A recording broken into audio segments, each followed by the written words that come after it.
What's going on, everyone? Welcome to the Season Gaming Bitcast episode 271. I think 271. Yeah, 271 is what we're doing. You tell us, Saints.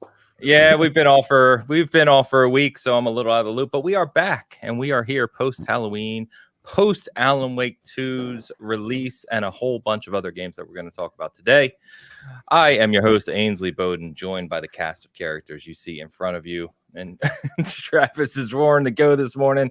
Mr. Tie Guy Travis is here. He's ready to talk all about Bungie today, I believe. How we doing? Oh, great. Yeah. And all of the positive things happening in the games industry. Let's focus on the one that makes me saddest.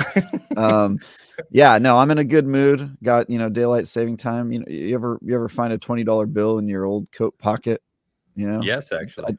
I did that with an hour, and it's a great feeling. It's a great feeling. Forgot I put that there. Forgot I left that hour there back in June or whatever. You want that extra hour every week. No doubt. Really do. Oh God, I want an extra hour every day. The days are too short. It's funny though. Chat was asking why are we late, and the answer for this week is Ains. We can't make him hit the button, people. Yeah, it's true. That's fair. I was a little nicer. I said all of us because we were BSing and catching up, but I'll take the blame, Hogue. It's fine. No. Wait, can you hit the button, Hogue? I mean, Ains, to be fair. Yes, truthfully, I can hit the button. I technically have the ability to hit the button. Oh, so what you're saying is you gotta just take control, man. You just gotta get in there and just be like, all right, that's enough. Bear with me. I'm removing Hogue's admin rights as we speak here. I've been waiting for that. You won't have anybody to blame. Like a year. Mr. Rodriguez with the what do you call it? Oh my God. Come on, Big Trouble. Sure, Big thank Trouble in you. Little China. That's yes. right, buddy. Yeah, I blanked for a second. I apologize. The Six Demon Bag, Wind, Six Fire, Demon Bag. all that kind of stuff. That's right. I thought you said Big Treble, Ains, and I thought Dan might have joined an a cappella group. Here comes Treble. Yeah. It's more of a alto, something. I'm like a Joey Fatone. That's Joey more. Fatone. Yeah, that's he does own. Doesn't he own like a hot dog chain now? That one. Yeah. Yep. Chicago too, aren't they? It's everything. I think it's more Jersey, New York kind of thing. Oh, is it East Coast? Okay. Yeah, all right. it's East Coast. Gotcha. Yeah. Fair enough. Fair enough. Doing good. I'm good here. to see you. Yep. I would love to see Dan try singing an alto. No, you would not. I really want to see that attempt because I could tell already, Dan, that would not. It would be so bad. That's right. On today's episode of Season Gaming Bitcast, we sing. Yeah. Honestly, I'd be down. Musical episode? Come on, guys. No. A musical gaming podcast. You're onto something. Dude, we could have a musical episode. Not really, but first podcast to do. Do you guys have any? Who else did some high school musicals? Huh? Anyone? Who didn't? Yeah, See, Hogue did. But... You got two. Yeah. Come on, you're in choir. I did. You all know me. I was in choir. No joke. Yeah, I can't sing worth a damn though. No. Okay. I was in choir. You know what they say? If you can't sing, sing loud. Yeah. They do. They do. Yeah, who says that? I mean, singing teachers. That's what they tell you. Yeah. I'll play piano. You guys can sing. We'll do that. There you go. Hogue, our lead singer, from Michigan himself. How we doing, my friend? I'm doing great. 2023. What a year! So many great games, so much good stuff, and not enough time. But yeah, I'm doing well. Fantastic. How was the wedding last week? Our friends over at Last Stand, Mike and Colin. Yep, the wedding was fantastic. The trip was great. We did a road trip, my wife and I, from Michigan to Virginia. Sweet. And only found out when we got home that we did it without car insurance accidentally. So, hey, nice. Good times. Well done. Yeah, good times. Well done. I feel like you rolling the dice, like just risky and all. And I felt like I wanted to throw up when I got back home and realized lawyers are risk-averse people. Yeah. Wow, that's hilarious. That was what worried you. I'm a ball after he was home, by the way. Yeah. After it was over, he got sick about it. Yeah. Hogue, did you get so excited when they said "I do" that you threw your hat in the air and it never came back? I know I did not wear a hat to a wedding, so just got used. But it's gone now. Like it's fully.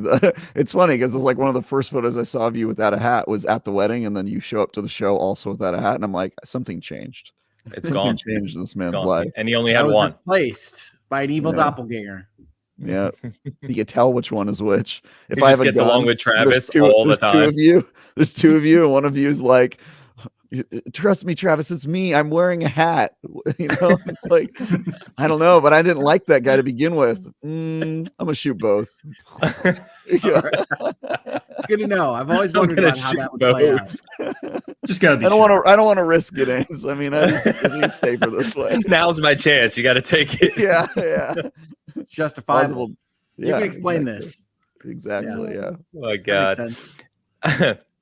And joining us this week as a special guest is our friend from Windows Central and Inverse.com, Mr. Sam Tolbert. How we doing, man? I'm doing good. Thanks for having me here. I really appreciate it. You know, when I saw a couple weeks ago that you were going to be talking about Alan Wake 2 after the short break, I was like, yeah, okay. I don't usually speak up for something I want to be a part of, but I got to talk about Alan Wake. That's what Perfectly I'm fair. For. Yeah, perfectly fair. We haven't had you on before, so this is awesome. Sam and I, we sat down, chatted quite a bit in LA in June, which was awesome. So first time getting to meet you in person, which was cool. So yeah, it'll be a good time today. So we've got a lot to catch up on. A lot of games releasing. Most of the show is just going to be about games. Honestly, games we're playing. Have a long discussion to have on Alan Wake 2, and we'll do our Game of the Year check-in briefly. Travis is making me talk about Bungie, so we're going to have to touch on that. And we have BlizzCon that has gone on the past couple days with a few announcements as well. So we'll get to all of that shortly. A couple housekeeping things before we get started, though. One is that any super chats today are going to go to Extra Life. So if you missed it, this is what they call game day weekend for Extra Life, where they try to kind of encourage all the streamers that play for Extra Life to, do long streams and things like that.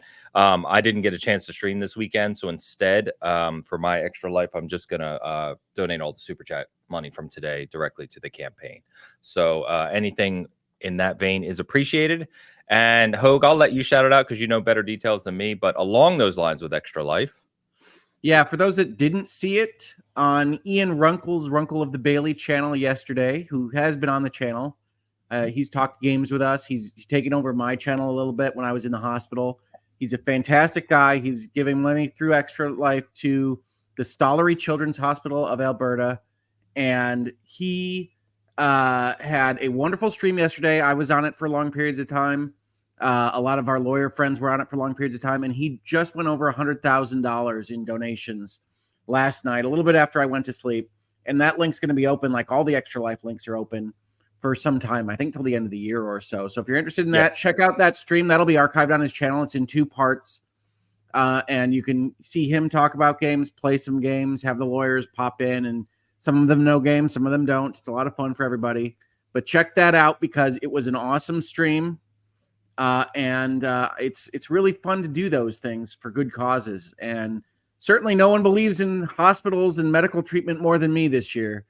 And it's really nice to see that money going to just wonderful things. So check it out. Super chats today here at the Bitcast go to Extra Life as well. And where are they going at the end of the donation pipeline? Yeah, so I play for Children's Miracle Network Hospitals of Kansas City. So it is a group of hospitals here that do nothing but children that can't afford care or have special needs. They do a ton of fantastic work around here. One of their biggest hospitals is actually probably like 10 minutes from Dan and I. It's not far at all. So great organization. Yeah. So appreciate that. And that's amazing, Ian. I pinged him last night and I just said, congrats. Over 100,000 is absurd. I mean, that's incredible. So he did a 24-hour stream every minute of yesterday. He took a nap that I covered for with a fellow lawyer. But other than that, he was on all day. So just good people doing good things. So thank you to everyone that was viewing that donated to that or here or anywhere else. It's just such a good thing to put that goodness into the world, and I really appreciate all of you for doing it. Yeah, it's awesome. They do a ton of good work. So Fantastic. Of course, before we get fully into it too, we got to shout out our good friend Against the Tide. She created this AI picture this week. Now, of course, we missed last week, so it's a little bit in the Halloween theme, which is a little bit late, but you know, we love Halloween, so we'll keep it going here. Here's what we're doing this week. So I'm a werewolf, apparently. I'm down with that. I can be a werewolf. You're the only bald wolf man that's ever existed. I'm going for a unique look, you know what I mean? Put the hair everywhere else. Yeah. Put the hair everywhere else except for the top of the head, which kind of makes you look like a vampire, but I'll take it. I think it's good. Yeah. It's a good look on you. I mean, that's me like 2 hours before the podcast every Sunday, so nothing abnormal there. What did Travis say that upset me so? More hair. That's right. Yeah, he was going to shoot you, maybe? You just found out you just drove the whole way back without car insurance. You know, That's right. That's what it was. Yeah. Now you're actually a vampire, Hogue, which is cool. And I'm the world's saddest zombie, world's most morose undead. Straight out of Twilight, Travis over here. I like it. Yeah, I look like I'm the best friend in Twilight that never got the girl, you know? He's just walking from the sideline and he's like, man, why can't zombies be sexy and sparkly? Too bad. Oh my God. That's great. Thank you as always, Todd. Appreciate you. Yep, amazing stuff. Yeah. And then Travis, before we get started, too, I have one thing to shout out specifically for you. I got excited about this morning because I just saw it. It is the 15th anniversary, my friend, of Sackboy. And I want to celebrate this time with you. Because as your favorite character in games, I figured we'd call it out and make sure that, you know, you're feeling happy this morning. It's deep, emotional, resonant character arc for Sackboy. I can see the audience can see Travis's face, but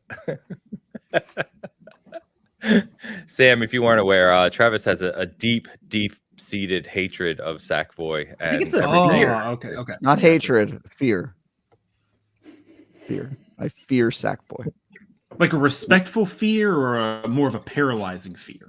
A paralyzing fear of Sackboy. He has invaded my dreams. I do not find him adorable. I think he's scary. And what do you think Sackboy is filled with, Travis? It was something awful. I do not know what he was built to contain, and therein lies the horror.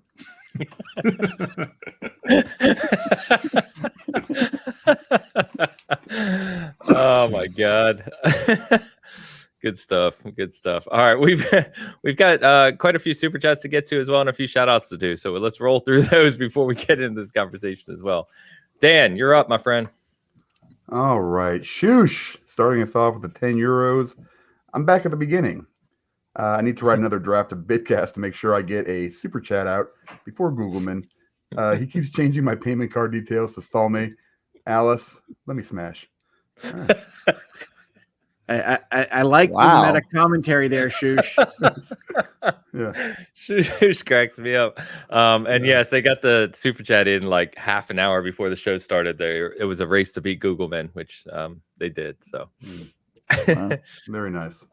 Thank you very much, Shoosh. Appreciate you. And of course, Googleman is here. And then Googleman comes in with 5 euros. Chronicles of Wormwood is a comic in which the Antichrist switches a bartender's ween with his nose, and Jesus is a black amnesiac, sour Skittles. What? Yeah, that is a real comic. Googleman. There's some comics out there. That's not even the weirdest comic I could tell you about, to be honest. Killing it. Okay, sour Skittles. I don't know, Googleman. I think go candy corn if you're gonna get a candy. You know what I mean? Sour Skittles are clearly superior to candy corn. Yeah, dude, come on. Clearly, they're not even in the same weight bracket. Man, come on, man. That's because candy corn punches above its weight. You know what I mean? Man. Yeah. Sure punches something. My taste buds. Sard with the member comment. Sard. Flash question to start the discussion. What is your biggest regret in your Game of the Year list, either included or omitted? Baldur's Gate 3. Spider-Man. I did not include Baldur's Gate 3 on my prediction, and it's come back to haunt me in a vicious fashion. Yeah, I would definitely swap that out if I could. I never remember what I picked, so probably Alan Wake. Spider-Man, but it's only a half regret because I still think it might get that slot because of course it will. It being the only game for Sony. Yes. Travis, yours has to be Dave the Diver. Yeah, it probably is. Yeah. Not that it's not a great game. It's just, no, it is a great game. I don't think it has a chance of winning. Honestly, my biggest regret isn't even a game that I chose. It was the games I didn't choose. But hindsight's 2020. It was a different time.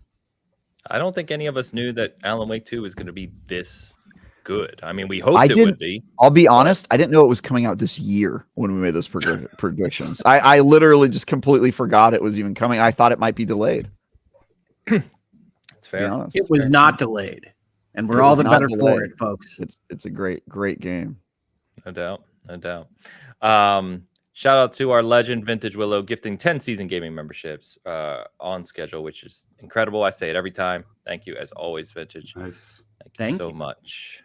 And shout out to Stingray, new member over at the channel as well. Also a regular on our Discord. Good to see you this morning, my friend.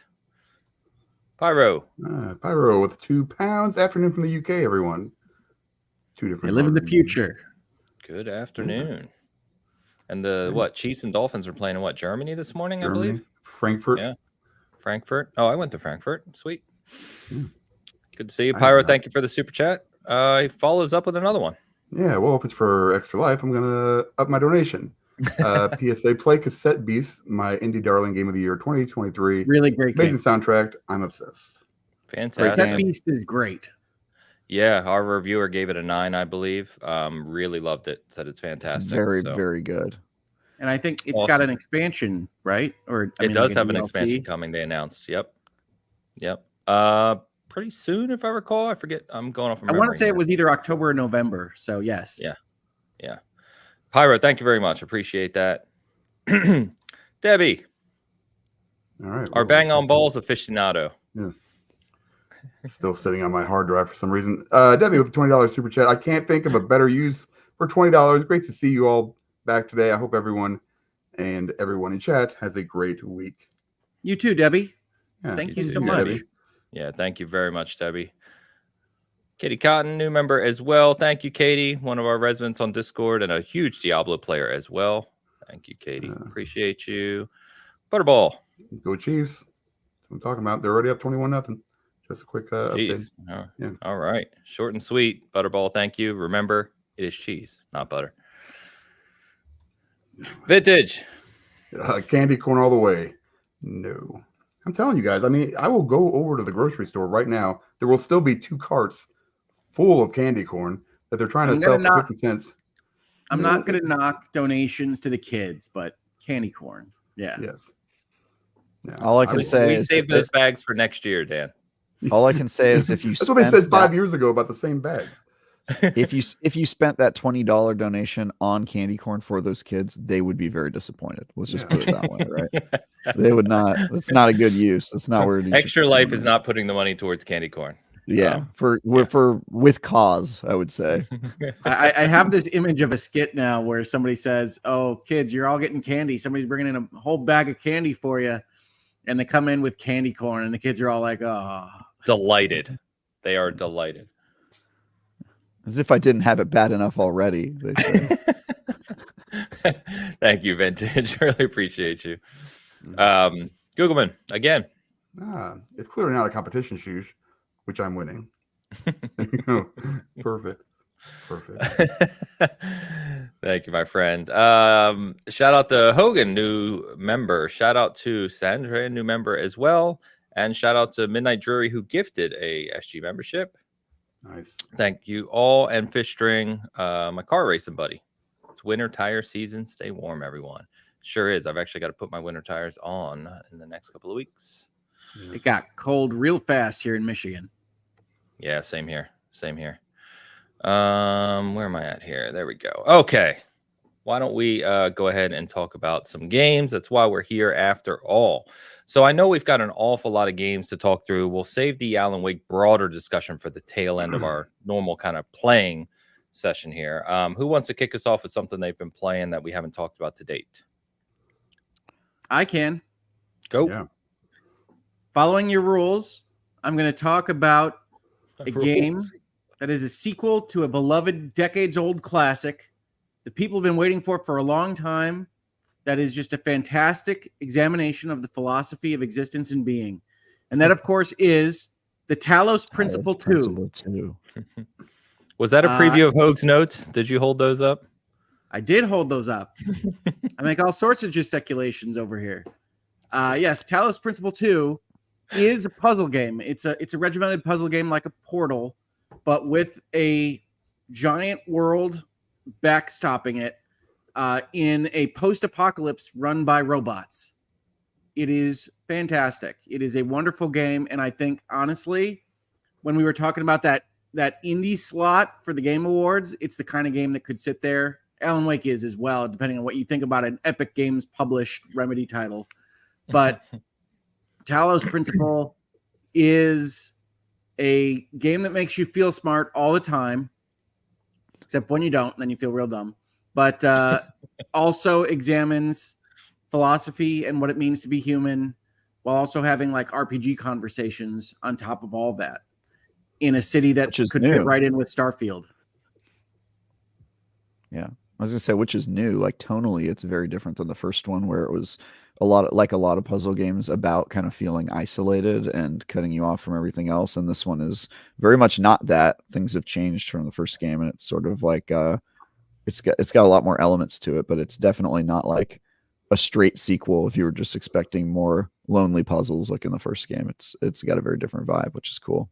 It does. And they do a smart thing because they start you in the same space, the same brain space as Talos Principal 1. And you're like, okay, I mean, this is a sequel. We'll just go and do this. And then they just say, nah, we're exploding this thing. We're a lot bigger than that. And it's remarkably well-built world storytelling for a puzzle game. Mm-hmm. All right. I never played part 1. If you like, it is. I adore the Talos Principal 1. It's such a dang good game. It's a very good game, and the puzzles are well thought out. I mean, one of the reasons that I like it so much and more than some other kind of indie puzzle games is it doesn't have that fuzziness around the edges that I always worry about with games that don't get like the 35th polish pass. We're like, well, I have to hit this laser this way, but if it doesn't work perfectly, the physics aren't going to work for the puzzle. Like everything in Talos is thought about and quantifiable, right? The box has to go there. You don't lean it on one side. Everything I talked about Tears of the Kingdom, not liking those physics-based shrines, that doesn't exist in Talos Principal. It's all, this is the answer. And it's got my favorite thing in puzzle games, which is that it's lateral thinking. So you say, I can't get through this room. You put it in your back burner. You go to do some other puzzles. You come back to that room and you do it in 2 seconds because it's smart and you just can think through the issues better after letting it percolate for a little while. But it's a wonderful game. And on top of that, it's almost an RPG insofar as how big the world is. Not that you're getting to make Baldur's Gate style decisions or plot points like that, but it's just got lots of interesting characters and lots of interesting world building stuff and a kind of mystery that drives you on like the Mists or the old CD adventure games of old. Very cool. So Talos Principal 2, highly recommended. Cool. I can do more, but I want to recommend that one first. Okay. Yeah, we can jump around. I'll talk about one next. So I reviewed a game this past week called The Invincible, which if you're not familiar with that, it's from Starwood Industries, published by 11-Bit Studios. It is based on the classic Polish sci-fi novel from, I believe, like 64, mid-60s, by Stanislaw Lem, where basically, without kind of ruining anything of the game specifically, you kind of land on this, fictional planet and kind of get stuck there, if you will, and discover what's going on that planet through a kind of mysterious story, if you will. I don't want to spoil anything, but what essentially Starwood Industries did was they took the foundation of the book and the core elements of the story, and then they created a new kind of antagonist and kind of company that lands on the planet, kind of in parallel to the storytelling that happened in the book. And it is a very, very narrative heavy first person kind of walk along. There is some very light exploration. There's no combat. There's no weaponry. There's no inventory. There's nothing like that. You kind of walk through this planet. It presents situations to you. You have an awful lot of conversations around what's going on as you try to kind of unravel the mystery. And then, it kind of comes to a head, obviously, in the story space. It is about anywhere from, I'd say, take you about 8 to 12 hours, depending how much you walk around and kind of check out the small side things you can do. It's pretty linear. It opens up about halfway through, but even then, it's like, do you want to go kind of left or right type of thing? There's not a whole lot to it in that sense. I enjoyed it, but it's got some frustrating elements. Like, for instance, there's big sections where you'll be walking around and you have a sprint button, but they really play to the realism. So you're in a spacesuit, your air is limited, it's heavy type of thing, which all makes sense. But as a video game, when you start sprinting and your guy gets tired after 3 seconds every time, it becomes a little tedious.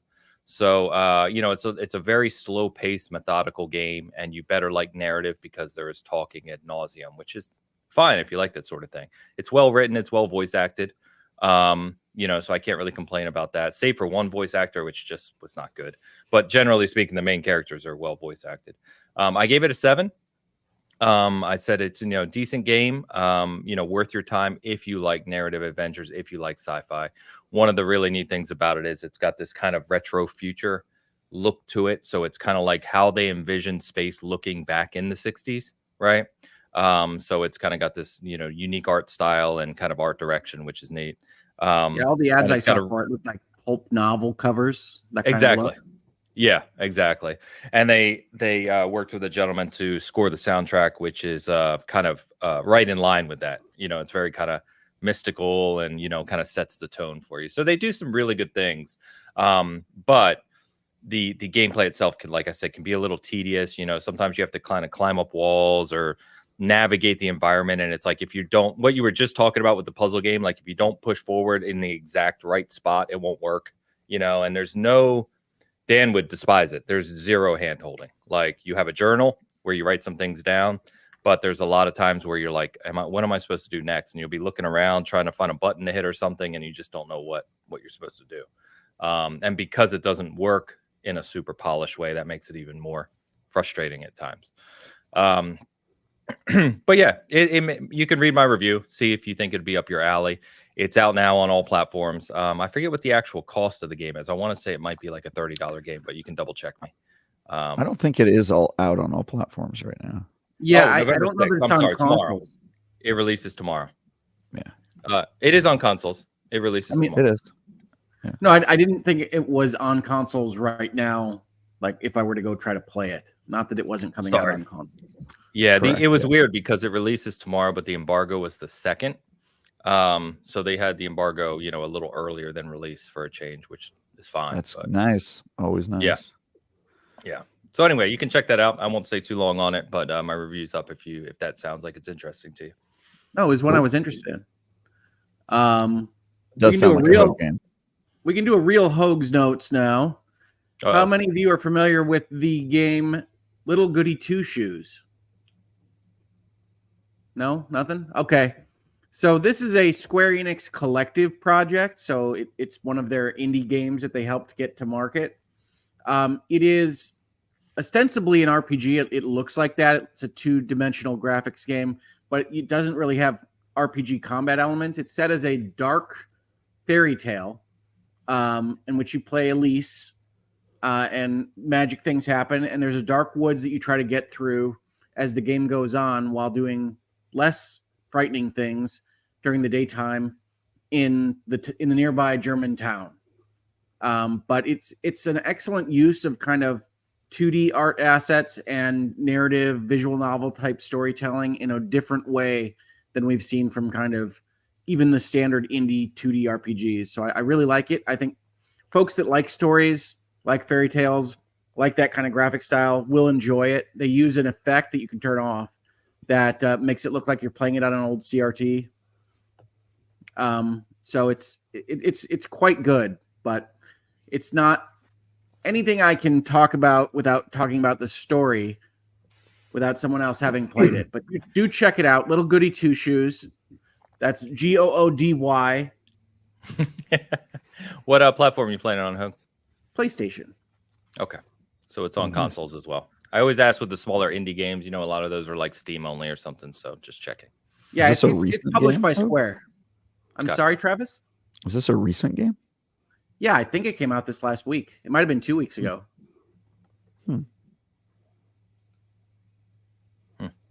Haven't heard of it all. Nope.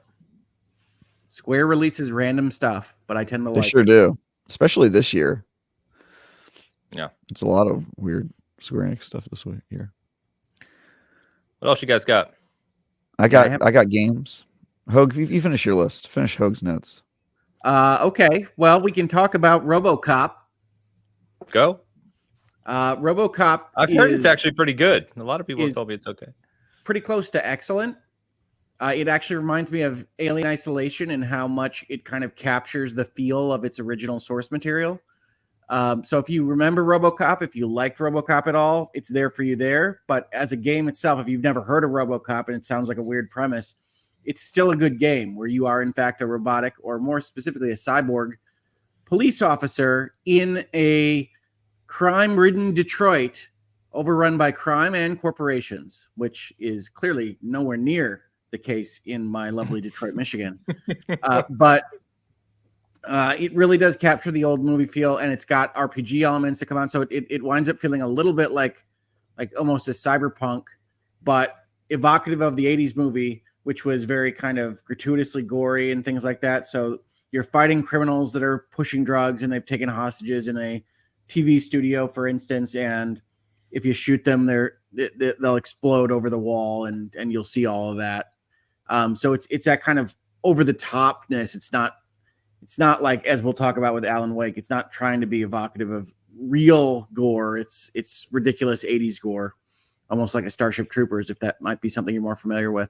But it's a good game, and that's kind of a surprise. It feels like a what we might have used to call AA. It's got like little issues, such as the transition in scenes, like when it goes to a different camera shot, you get that 1 second of it takes an extra beat to kind of transition over, so you get that little effect there. But it's otherwise really good looking. It's really good playing, and I didn't realize I missed RoboCop as much as I did. And then I thought while I was playing this game about like kind of the long legacy of these types of characters and games that I've enjoyed with them, like Crusader No Remorse. And I think I've talked in this space about Headhunter, which is a game I don't know that anybody remembers, but it's. I remember it. I don't think I played it though. It's that kind of game, and so if you like that, if any of that sounds good to you, RoboCop is much better than it should be. Yeah. Nice. It looked cool. I think the criticism in preview was that it sort of was like kind of basic, and how long would that remain fun? Which is, now that you mention it, also the problem I have with Alien Isolation, actually. So like it captures like the style well, but it might not have legs. So I did buy it. I'm excited to play it, but that's cool that you are enjoying it, because I'm a big RoboCop fan myself. Yeah, no, it's great. And they use the theme really well, which you didn't always get in the older games. Like, we have a lot of RoboCop games in the industry, but like obviously we're years on from when those RoboCop games would have come out as licensed products. So it's really good. I highly recommend it. There's not enough time to play all these things, but it's really good. I think that team is also the team that did a licensed Terminator game, if I remember correctly. So that's kind of cool that they're sort of carving a niche out for themselves like that. The one that came out last year? I believe so. Someone can double check me if I'm wrong, but I'm pretty darn sure that was them. So okay. Oh, okay. Yeah. Yeah. It's well, that would make sense. I didn't get a chance to check that one out. No. So I was pleasantly surprised. I looked at it and I looked at previews and things and said, well, that looks like a real game. Because you never know with licensed games, especially when they're older. Yeah. And it's really quite good. It looks like a real game. It looks like a real game. Well, you know what I mean. I know what you mean. Yeah, it just sounded funny. Some of those licensed games are like, no, this is not going to be. Yeah. I remember watching that, original RoboCop when I was a kid. The scene where Murphy, where they basically torture him. I'm like, oof, that was it was a horrifying scene as a little kid. Yeah, it's funny. Yeah. You do get like nostalgia from me because I was littler when it came out, and I was like, oh yeah, I remember these parts where he's like remembering his life, and I was bored by them and wanted him to get back to the shooting. What does this I have to remember do with the these. shooting? Gosh. Yeah, no kidding. But it's like, oh no, that's definitely RoboCop. But I remember being much younger. Okay. And so I do recommend that one. And then the last one that I will recommend, which is kind of a weird choice, is called This Bed We Made, which is Go on. an indie adventure game set in the 50s that is done like a noir, where you are a maid at a fancy hotel and snoop on people in their hotel rooms. Hoag's playing a he's playing a hotel room snooping simulator. I love it. It's really quite good, and it captures Look at the breadth of this industry. Look at the breadth. that noir feel. So it'll make you think of LA Noir or something like that, because they really do go for all the little horns, and it's designed to be creepy, chat. It's you're supposed to feel a little bit bad about what she's doing, and no, it's not voyeurism. They're not in the rooms. You're going through their stuff. To accomplish what?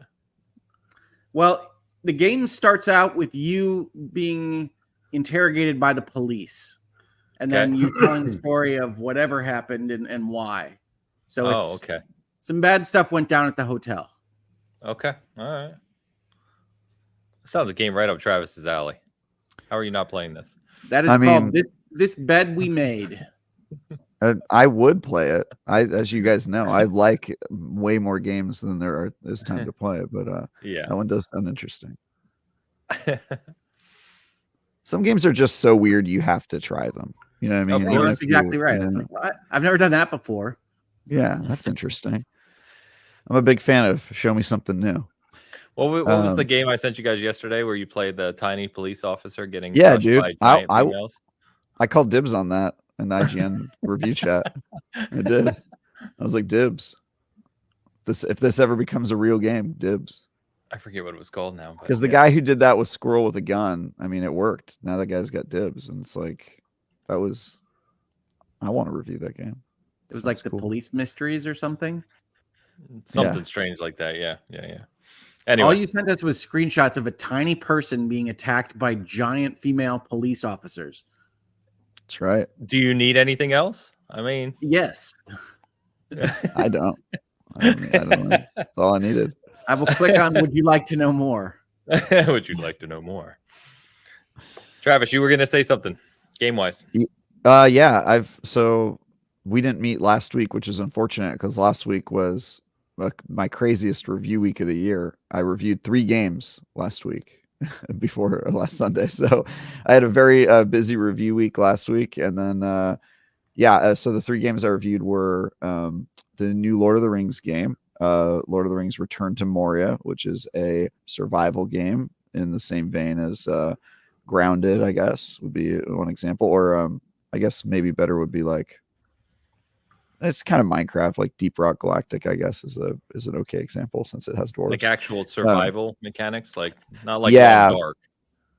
No, well, it has mechanics in common. It is like a full survival game.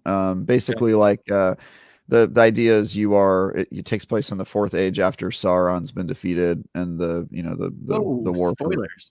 Yeah, sorry, spoilers on the Chief Tolkien story.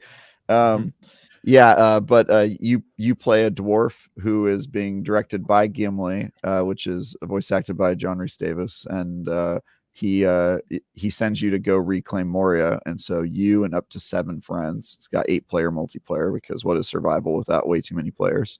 You basically go into the mines and you have to make your way deeper in the mines, building outposts and collecting materials and upgrading along the way. Unfortunately, it doesn't really stick the landing for a number of reasons. It is pretty generic feeling, doesn't really do anything better than lots of other survival games in the genre, and it very perplexingly has like really like a ton of combat, like a lot of combat. Like you'll get into like a 20-minute encounter where you're just fighting the same goblins over and over again. And the like most survival games, the combat mechanics really they're not the draw. Like they're not very good. And so they just put you in these really long encounters where you're just like blocking and getting 7 points of damage off every couple seconds and then slowly whittling down the character's health. And so it does that. It's got bugs, it's got performance issues, and it also just goes on for a really long time. I think it took me like 45 hours to finish it. And like part of that, you'll just get to like one section, it'll be like, okay, to progress to the next area, you got to rebuild this bridge. To rebuild the bridge, you need 50 black diamonds. And then it'll just like send you to go farm black diamonds. And black diamonds are like rare, and there's not really like a perfect way to get them to spawn. And so you'll just be like out killing things for like 10 hours trying to get enough black diamonds to build the bridge. And it was one of those games where I think my review in progress was like a 6 because I was like, it's okay, but it's not super impressive. And then when I put another 25 hours into it, I my score ultimately was a 4 because the game it drags on and on and on and doesn't really like add or innovate anything along the way. But if you really, really like survival games and really, really like Tolkien, like it might be worth it just to live in that world a little bit because it does some cool things with like lore and the fact that you're a dwarf, so you get to like sing all the time. Like anytime you mine, your dwarf just starts singing, which is kind of funny. And they have lots of music in the game. Like, you'll basically every time you get to a main story beat, you find like some relic of your people, and then they just do like a musical number, like they just sing for a while, which is that's cool. What Bitcast is going to be in the future. Yeah, that's right. Unfortunately, I included in my video review a clip of me starting one such really dramatic singing part, and then immediately goblins just show up and start fighting me, and it interrupted the singing section, which you cannot trigger. It just like you just don't get it because the goblins just attack you and your character stops singing. And I was just like, dude, this game, man, they can't get out of their own way. So yeah, that was that one. And then I also reviewed the Dead Island 2 DLC, House, yeah, which is an interesting, hey, we're in LA. What else is weird about LA? Oh, right, there's hella cults there. So let's investigate a cult. And so yeah, it is an interesting kind of exploration of basically like, Dead Island 2 versus Scientology, I guess.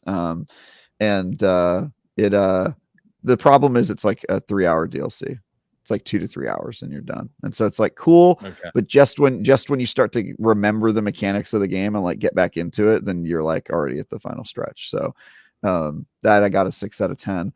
And then the final one was, by the way, Vintage asked what you can't sing while you kill in Lord of the Rings. You can't sing while you kill, which is weird because it was very tonally, it was like a very like slow and emotional song, and so it would have been weird to sing that while fighting a goblin. But yeah, if there were fighting songs, maybe it would make sense why some of the songs or some of the fights are like 15 minutes long, but there isn't really a good explanation. So it is fun with friends though. If you have 7 friends and you're all just being dwarves, and you can also push through it a lot quicker if you're with 8 friends. Like playing it alone is a nightmare because everything takes so much longer. But I basically never played alone because it's very, very clearly not how it's meant to be played. And so I always had some people there, but if you have 7, you can get through it quick. But if you have 1 dude, you were in for a bad time. You're asking to find 7 friends to play in co-op on a game that you rated a 4. That's right. You have to get 7 friends, and they all have to pay full price for a game that is probably not worth the full price. So yeah, again, very. I know we're asking a lot here, but my point is, like, you can get rid of some of that grime if you happen to have a ton of friends that you're playing it with. But yeah, Dead Island 2. It was cool to be back. It was very short lived, so that got a 6 out of 10. And then my last review was WarioWare Move It. Have any of you guys played the WarioWare games here? Yes. Well, no? Previous one, not this one. Yeah. If you've played WarioWare games, then you get what this one is. It's very much in the same formula, and it's basically just a WarioWare game that takes advantage of a lot of the Switch's unique properties. For example, the fact that you can tie it to yourself and then drop it. So they have mini games where you'll have to like drop your controller and then it dangles from your, and they do like tracking where it's dangling, you know? So it'll be like, oh, you have to swing this guy. You're holding like a guy and you have to let go. And then he like swings to the next object and part of the mini game. And also I didn't know this, but the Switch Joy-Cons have IR like cameras on the bottom of them. Only which, the left? The right one. No. The right. Yeah, the right one does. And so I had to make the motion with my hand to remember it. Sure. So it has like you know how it has different forms in WarioWare where you'll have to like do different positions with the controllers for each mini game. There's one where you just like let your left controller dangle if you're right-handed. I'm left-handed, but I was doing it for their benefit. Is you hold the controller in your hand with the IR camera facing at your other hand, and then it'll ask you to make like hand motions as part of the mini game, right? Stuff like that, which is kind of very creative. So WarioWare always surprises me because they're so creative and they pump out like 200 totally random micro games. And this one has some especially cool stuff because it's got multiplayer modes that are really inventive and weird. Like it's got one where the character that's controlling the on-screen stuff can't look at the TV, and instead they have to look at somebody else who's like pantomiming playing the games, and they have to mirror their actions to try to beat the mini games, which is pretty fun. And then there's another one where it's two teams of two, and one team plays mini games together, but one player is controlling what happens on the TV and the other player doesn't have any control, is just faking it. And then the other team has to guess after they're done with the mini games who was actually in control and who was just pretending that they were playing the game. So there's some like interesting novelty there, but they have lots of like interesting game modes. And that was one that I reviewed it like over a weekend while just like having all my friends come over for a party, and it's a lot of fun. Issues doesn't really like change a whole lot to the WarioWare franchise. So if you've played a WarioWare game, you kind of have already played this one. The micro games, even though there's 200 of them, because you play each of them for about 2 seconds back to back, you run out of them pretty quick, and then you start seeing the same ones again and again. And yeah, that I would say like it's very fun, but I doubt that you could pull it out as like a party for a party more than like twice. You know what I mean? Like after that, you guys probably would have played everything. And so did you enjoy it more than the 1, 2, 3 Switch game? Yes, very much so. Yeah. So 1, 2 Switch, I gave or everybody 1, 2 Switch, I gave a 4 out of 10. And this I gave a 7, which honestly, a 7 out of 10 is probably where I'd put most of the WarioWare games. I think that's kind of where the franchise lives, and like the good, not great, but like certainly worth playing. And a good time. So that was the final review last week. And I was going to be able to come on Sunday and be like, I reviewed 3 games since the last time you saw me, but now it's less impressive because it's been 2 weeks. And yeah, obviously I've been playing Alan Wake 2. I played Talos Principal 2. I've been playing Ghost Runner 2, which is one we haven't talked about. No. Ghost Runner 2 was very good. I really like the first one, and so I'm partway through the second one and quite enjoying that. That was another one that came out, I think, last week while we were off, and I've been playing it. It is very much kind of just a straight sequel to the first one, but it introduces new elements and evolves, and it really ups the game in terms of storytelling, which I think is cool. Nice. So yeah, that one is one to check out when you've got the time, which it's hard to come by these days. And then going forward this week, I'm starting my what I think will probably be like a string of VR reviews, starting with Assassin's Creed Nexus, which I'm going to start playing tomorrow. So excited to try out my MetaQuest 3 even more and hang out and play that. I've been playing a lot of VR lately, actually. I've been playing like Demio. If you guys ever played that. Demio is cool, man. I really need cool. to play that with a group, though. I've only checked it out myself. So. You should play with D and I. D and I have been playing pretty regularly. Is it cross-platform? Ooh, that's a good question. I don't actually know. I probably should look PSVR too, so I don't know. Is Nexus only on the Quest 3? Is it one of those exclusive deals? Yeah. Yep. Okay. It is only on the Quest 3. Yeah, at least for now. It's obviously it's a Ubisoft game, so I don't know if it'll come to different platforms later, but it is on the Quest 3 So it'll be on the initially. Wii in a few months. Yeah.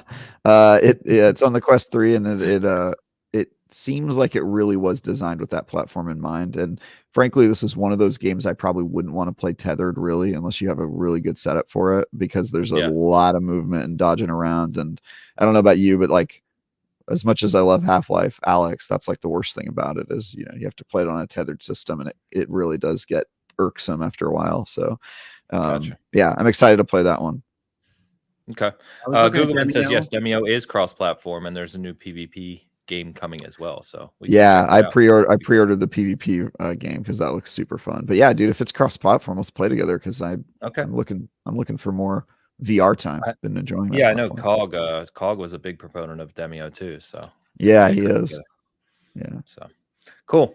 One other thing I was just going to mention. Sorry, Hogue, I didn't mean to cut you off. Oh no, not at all. I was just saying VR is cool. I was looking at Demio. I got a game called Foglands the other day. Yeah. I was looking at a game called Journey to Foundation. And I think VR is neat, but it is a shame that it's so bifurcated into these different units because it's hard to get all the VR experiences you want in the one place. Yep. Yeah. I'm one of those weirdos who's now up to like 6 VR headsets. And so even for me, it's kind of hard to navigate or remember which like platform I bought it on, or is there crossplay and stuff like that. That's always the question. So I'm hoping it'll make sense. Like basically there's only 3 platforms. Like there's games you can play on a PC. And if you have a MetaQuest, you can connect it to the PC and play those as well. So that kind of gets you down to maybe like 2 technically, or 2.5. And then there's the PSVR and the MetaQuest, which are sort of like their own platforms.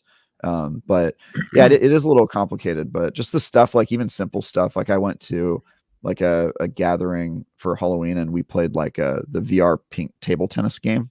Ping pong, which is just like so fun to like not have a ping pong table but still have 2 people in the middle of the room like pretending to play ping pong, right? They've got mini golf in there. You can get like 20 courses of 18 holes of mini golf in different like fantasy settings, and there's just some really like golf, like walkabout mini golf, which like that's just like fun. Like you just 2 people indoors, you don't want to go outside, but you want to do like a little like virtual date. Like it's just cool, man, the stuff you can do, especially if you have 2 headsets, because like now I have 2 MetaQuest 3s because I'm a weirdo, and I have 1 MetaQuest 2, and so I have like enough VR headsets to like do multiplayer locally, which is like a very weird kind of experience, but super cool, honestly. So I've been having fun with it. VR's kind of cool.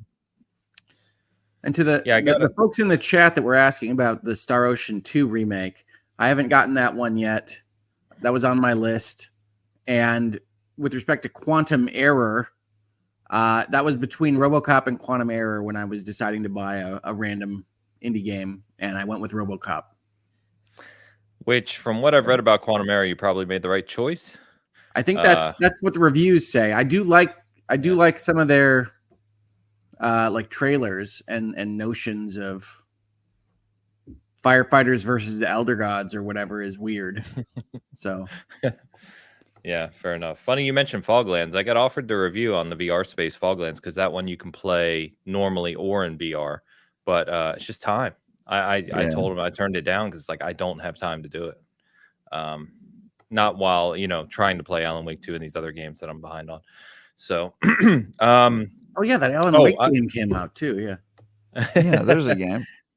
Yeah, we'll get to that one second. I want to mention real quick the Finals, which is a game I did a preview on a few months back in the closed session. It's been in open beta since last week. I didn't get to talk about it last week, obviously. And the last day to play it is today. It closes out, I think, overnight tonight or tomorrow morning for the open beta. It is on consoles and PC. This is it's from Embark Studios, which was founded by ex-Battlefield devs, including the ex-head of DICE. And so what you get in this is a futuristic game show, first-person shooter, where it's a very kind of lighthearted, funny presentation, but it's a very fast, intense multiplayer competitive game with destruction that is like all over the level. It is one of the most fun and kind of crazy competitive first-person shooters I've played in some time. Obviously, I play in that space a lot, so I like that sort of thing. But it is a free open beta. It's got a free battle pass in the beta that you can check out. So if you have any interest in first-person shooters, kind of from a competitive sense, check it out. Give it a look if you haven't already. It's a lot of fun. So I want to quickly people seem to dig it. It's definitely not my kind of game. It's not made for me. No, and that's fine. I've got other friends who tried and are like, I don't really like it. It's like, okay, yeah. But it picked up an audience pretty quickly. I think it hit nearly like 300,000 concurrent on Steam last week during the beta, which is awesome to see. And it's just really well done. Like you can tell the developers know what they're doing, which is nice, right? And I think that depending on how long they take, there's no release date for the full game yet. And I think they're just taking their time to kind of feel out what the audience thinks, tuning and balancing, right, and that type of thing. And I think if they deliver this right with a good content plan, as we always talk about for this type of game, it'll land pretty strong. So we'll get to Alan Wake in a second. Let's catch up on a couple of these things real quick. Snoopykins gifted 5 memberships over on the Hogue Law channel. Thank you very much, Snoopy. Thank you, Snoopy. Mo in the house, shout out to the panel. Ain't just a monthly update. Anything new with Halo or coming you heard? Mo, last time I responded to your comment and provided a little what I thought was known knowledge, which apparently wasn't known knowledge about Halo. I got in a lot of trouble. Which I spread all over the internet last month. I don't know if you guys saw that, but there were people linking to me all over the place for That's when I took ownership of the channel, right? Yeah, exactly. Now it's your Bitcast. Yeah, exactly. The Hogue Law Bitcast. So all I will say this time is they have 2 operations coming out in this season. So the operations of the new like free 20 tier passes that will run for a couple weeks. They already announced those, but you can see the full what they include already. Those are leaked out there. So do a little hunting. You can find what's coming. I think the first one actually starts in like week after next. So it's coming pretty soon. And they're going to have a Christmas one, of course, which looks really, really cool. So, but yeah, that's about it on that front right now. Thanks, Mo. Good to see you, man. Vintage is giving us our next debate here. I'm going to be interested. We may have to do a poll. Next logical discussion. Eggnog. Yay or nay? Interesting. Yay, obviously. I would I'm say in the yay camp. It's Go, very Sam. easy to mess up, though. It's very easy to get it wrong. You can get bad eggnog. That is true. Eggnog is great. I don't know. I mean, look, there's a lot of better drinks out They there. have it And in San Francisco? Of course they do. I I'm mean, not 100% sure. the goys drink it. I'm not huge what? on it, but the goys. Goys? Yeah. Ains. I don't know what that is. I'll tell you when you're older. My problem with it is I don't think it's delicious enough to justify all the health side effects. It's like it would need to be more delicious to be worth the You act like if you drink intake. a carton, like you're gonna die or something. I mean, I might, Dan. Do you know me? I know. I've got. I think you can handle I it. can't. Dude, if I eat even something that's even slightly like unhealthy, I will gain 19 pounds. Have you seen me when I was fat, Travis? That like, Dude, James, put up a photo. No, don't put up a photo, please. Don't put up a photo. I think I removed it. Yeah, We used to he have just it. pulls one up, but yeah. You did put up a photo. It just looked like an against the tide photo, right? Yeah, it literally looked like it was Almost. an AI generated, fat Travis. But like that wasn't because I had a terrible lifestyle. That was because if I stop working out and eating right, even for like half a day, I will gain like 10 pounds. I have a very delicate, So eggnog's just not worth it, man. You would have to be way more delicious for me to go there and risk the, run 5 miles for a glass of eggnog. I'm good. I think I'll just skip it. It's not quite By the way, we have a poll up on the SG side of the house. Eggnog, yay or nay? By the way, excellent drink is eggnog and Kahlua. Mix those together. Oh, It's nice. fantastic. Look, I'm not going to say eggnog is bad. I think eggnog is it tastes good, but like, it's just not worth it. Wait, are we saying all of us agree that eggnog is good, like taste wise? I think we do. Yes. Wow. Okay. Dan, you're on Team Nog, right? Oh, for sure. There's using your noggin. Get it? Nice. Get it, guys? Anyone? No. You tried to set yourself up for that one. It's still. Yeah. Willow, thank you very much. Pyro's back again. Travis, do you agree with your colleagues at IGN that Quantum Error is objectively better than COD Modern Warfare 3 campaign? Well, by the way, five pound super chat. Thank you, Pyro. Yeah. Sorry. I wouldn't agree with anyone who describes a game as being objectively better or worse than any other game, because that is not the way that objectively works. But I think what you're referring to is that the score was given higher than the Call of Duty Modern Warfare campaign. Unfortunately, I haven't played either, but I have no problem believing that Call of Duty Modern Warfare 3's campaign is a 4 out of 10 bad game based on what my colleagues have said and what the review said. That sounds pretty bad if you're going to make an action thriller and then it's boring. Apparently, it was the main criticism of it. That's never a good sign. I haven't played Quantum Error, but I will say this: at least it seems a little unique. Seems like trying some new stuff, which I think is cool. And I doubt you could say that about Modern Warfare. So, in fact, I have no problem believing that. Just to double down on that, so our reviewer gave Modern Warfare campaign a 5. And basically our subheaders for each of these sections was reused, recycled, regurgitated. Like it's he basically says there's nothing new here at all. You've done this all before and it's not well implemented. So it's just sad. Yeah.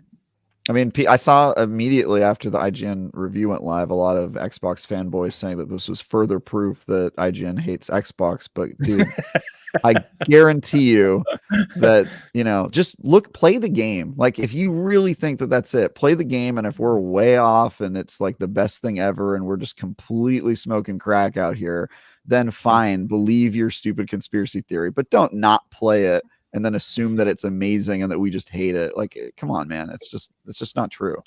On top of that, it's supposed to be only 3 to 4 hours, I think Alex said. Which is nuts. I mean, honestly, if it was an amazing 3 to 4 hours, I would probably still buy it if they sold it on its own and like separated it from multiplayer, made it like $20. But like, I mean, just the writing's on the wall with that one. I don't think it's a very good campaign. And I'm really glad that we're separating the campaign from multiplayer too, because I think it's. You can see the campaign is not where their bread is buttered, which is sad because that's what I used to play Call of Duty games for. To be honest, I used to just play the campaign, a couple multiplayer matches, and then I was out. And now it's not even really worth doing that. Well, and they just made a lot of mistakes. Like I remember, and Sam, you may remember some of this insight better than me, but like there was conversation there wasn't going to be a Call of Duty campaign this year. That was the expectation. And then like that's right. There was apparently trouble, in development, right? And then they shifted it around and they handed this to Sledgehammer while Infinity Ward, did the reboot originally of Modern Warfare. And it just you could kind of read the writing on the wall to Travis's point before release that this probably wasn't going to be that good. I mean, there have been cracks in the Call of Duty 3 studio cycle long before this, even going back to like Black Ops 4. There have been problems, and those problems have just been compounded and compounded and compounded, and none of the teams are getting all the time they need. And I guess I'll just say, if this had been like a $50, $40 expansion or expandalone, whatever you want to call it, I think it would have been maybe slightly better received. Maybe if they had cut the scope here or there, maybe if they had chose better what to add. I don't know, but they can't sustain this. No, things are collapsing. Well, in a full, I mean, people were paying $130 for the Vault, I believe, a Vault edition to get early access. Travis's favorite thing to this campaign, sounds right. Which is just nuts. You know what I mean? You can see why people are upset. But stop buying it, for God's sakes. Like, how many times do you let someone punch you in the face and then say, "Please hit me again"? I mean, like we said, the writing was on the wall with this one. Anyway, I'll move on. Googleman. All right, Googleman with the €5. Shout out to Yellowbird jalapeno sauce and Momofuku chili crunch. Game on. Thanks, Tim. Shout him out. Momofuku. Shout him out. Either way, the kids appreciate that you are shouting that out, Googerman. So thank you very much. Perfect. Yellowbird jalapeno sauce, huh? Sounds delicious. Yeah, it actually does. Yeah. And then DS. DS with 2 pounds. Starfield and Final Fantasy 16 should not be in the Game of the Year chat. Disagree, but I don't think any of us have Final Fantasy 16 in. Oh, I do, but we've already said how bad my list is, so sorry, it's fine. I do also. It's okay. I'm sticking with it. None of ours are good. We can't even really grill each other on it. Yeah, and we all have Starfield. I think if I remember correctly, Tears of the Kingdom and Starfield are the only two that all 4 of us have. Starfield will be in, but I've got Baldur's Gate. So do I. That's really all. Street Fighter 6 and Dave the Diver too. But Hogue and I are safe, dude. We have Baldur's Gate and we have Tears of the Kingdom. We're safe. Well, we all have Tears. We all have Tears. I know. So. If you recall, when we were making our picks, Ains recoiled when I said Baldur's Gate because we were doing this in June or July, and it's because like I had played it 3 years ago, right? And when it first released in early access, and I definitely was interested in it, but I just did not foresee it being this good, right? Like this well received. So, oh well, what are you gonna do? Yep. Let's talk about one that we probably all feel will be on there or should be on there, which is Alan Wake 2. We can finally get to this discussion. So Alan Wake 2 released. It's on none of our lists, right? It's not on none of our lists. I don't know that it will be on the list at the end of the day, but it will. There's a lot to talk about in this game. Yeah, it will. So I'll preface with, let's see. So Sam has finished it. Travis has finished it. Hogue and Dan seem to be about a third to a half of the way through, and I'm still the earliest in the game. I'm only mid-chapter 3, which is what I hear is very early. Yep. So I will kind of just set this up and then let you guys have your conversation on it. I will say I've been very impressed so far. It comes out. It's sitting at I have it here somewhere. On Metacritic, it's sitting at a 93. I think on OpenCritic it's a little lower, 90 or 89 or something, doesn't matter. But super well received, people raving about it. Our reviewer, so IGN I know gave it a 9. Our reviewer gave it a 10. It's one of, we don't give out 10s super frequently. So he was just absolutely blown away in terms of its storytelling chops and everything it does. That was Alex that reviewed it? Alex, yeah, he wrote a fantastic review of it. I kind of edited it up yesterday or the day before. He's a little late on it. And I just said, there's no spoilers, right? Like, because I really don't want to know anything going in. So to be clear on this conversation, to be clear on this conversation, we are not going to spoil. Don't worry about that.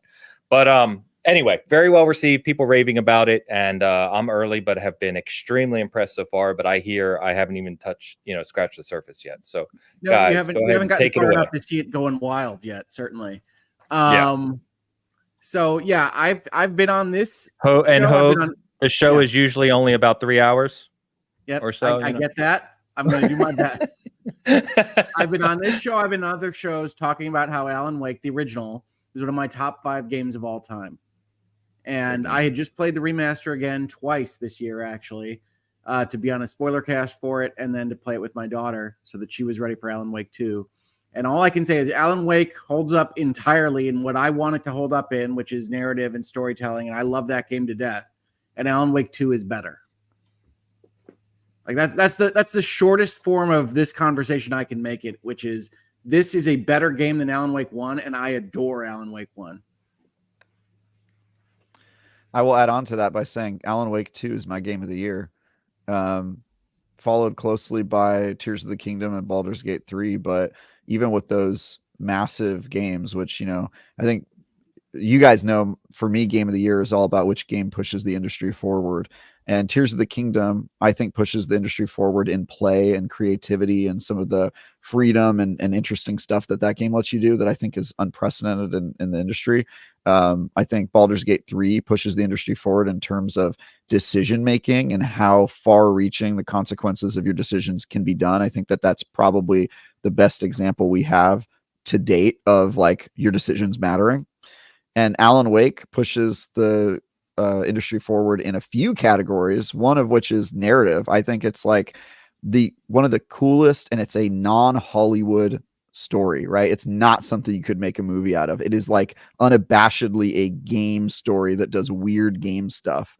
for its story that you could not recreate in any other medium, and I think that's damn cool. And it also pushes the industry forward in one of my personal favorite areas, which is weirdness. And I think it's something that we are lacking in the industry. It is a weird game, every part of it, but not Kojima weird. You know, it's not like I think Kojima weird. It's just Finland's version of Kojima. I guess that's fair. That is fair. I guess it's just it's a version of weirdness that like I have a less trouble following. You know what I mean? Like I can understand all the weird stuff in Alan Wake, and even if I'm a little lost for a little bit, they do a pretty good job of catching you up eventually. Whereas, you know, Kojima, you could play Metal Gear Solid 5 for, you know, 50 hours and still not really understand why there was a giant whale on fire in the opening scene. You know what I mean? There's just like a little bit of like kind of disconnect, I think. And some of I do understand why that whale is there, but yes, I hear you. Yeah. But you could play it and still not understand, you know, the so I'm not ready to say it's my game of the year yet because I have not gotten to the end. And as I said to Travis in DMs before the show, I want to see him land the plane because they are flailing about wildly with what they're doing in the game, and I trust them on this, but it hasn't happened yet, right? Like they have not dotted the I and crossed the T for me yet, so I want to hold on that. But it feels when you play Alan Wake 2 like you're in on a secret code that like these guys are having the time of their lives doing all these weird things, and you're happy to be at the party and hanging out with them because they're just absolutely manic with what they're putting into this game. And the fun that they have with things like they know that their actors that they've used in multiple game series all play these different roles in different games, and having that be part of the narrative is just crazy. It's insanity. The way they've put all this together. And I want to add on to that the combination of artwork and graphics and gameplay and music in this is like nothing I've seen before in a long time. Maybe the last time being the closest Alan Wake 1, but the gameplay here is not just Alan Wake again. And the art certainly isn't. That's what you'd expect from 13 years. But the songs, which if you played Alan Wake 1, you know that they were hand selected to match the tones and what they wanted to convey at the end of the episodes that they did in Alan Wake 1. It was divided into 6 TV episodes, which they dumped a little bit kind of in Alan Wake 2 because TV episodes doesn't actually make that much sense for a novelist. And they changed it to chapters and parts depending on who you're playing as. But the song selections are much more custom made. They had one custom song in Alan Wake 1, and you can just sit back at the end of every part of this game and get generally a banger of a song that obliquely describes what it is that you're experiencing then or what someone's perspective might be. And because they made the game in such an interesting and unique way, that perspective of the song might change as you play the game, where you think you heard it one way when you first played it, and then you go back and you listen to those songs again because they're awesome songs and you get to listen to them whenever you want, the way the game's constructed. And you listen to them again and again and you go, wait, I think that's actually the reverse of what I thought they were singing about when I started the game. And it's just slam cuts into perfect songs that match the emotion that you're feeling at that minute and then kind of reverse on themselves in just such an interesting way. And I can't go into details on any of that. I'm sorry, because you don't want me to, really, but it happens and it's awesome.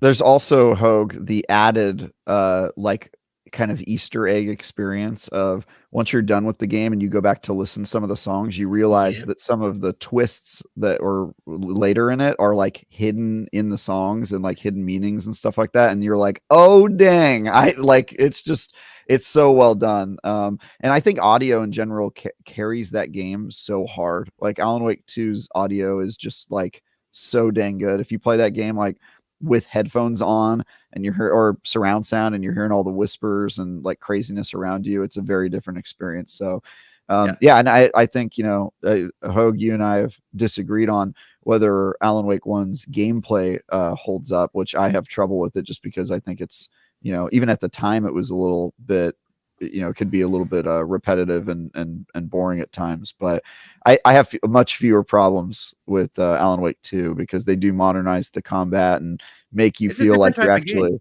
It's a very different type of game. It's a full on. It's not as much a psychological thriller as it is like a survival horror game, which is cool.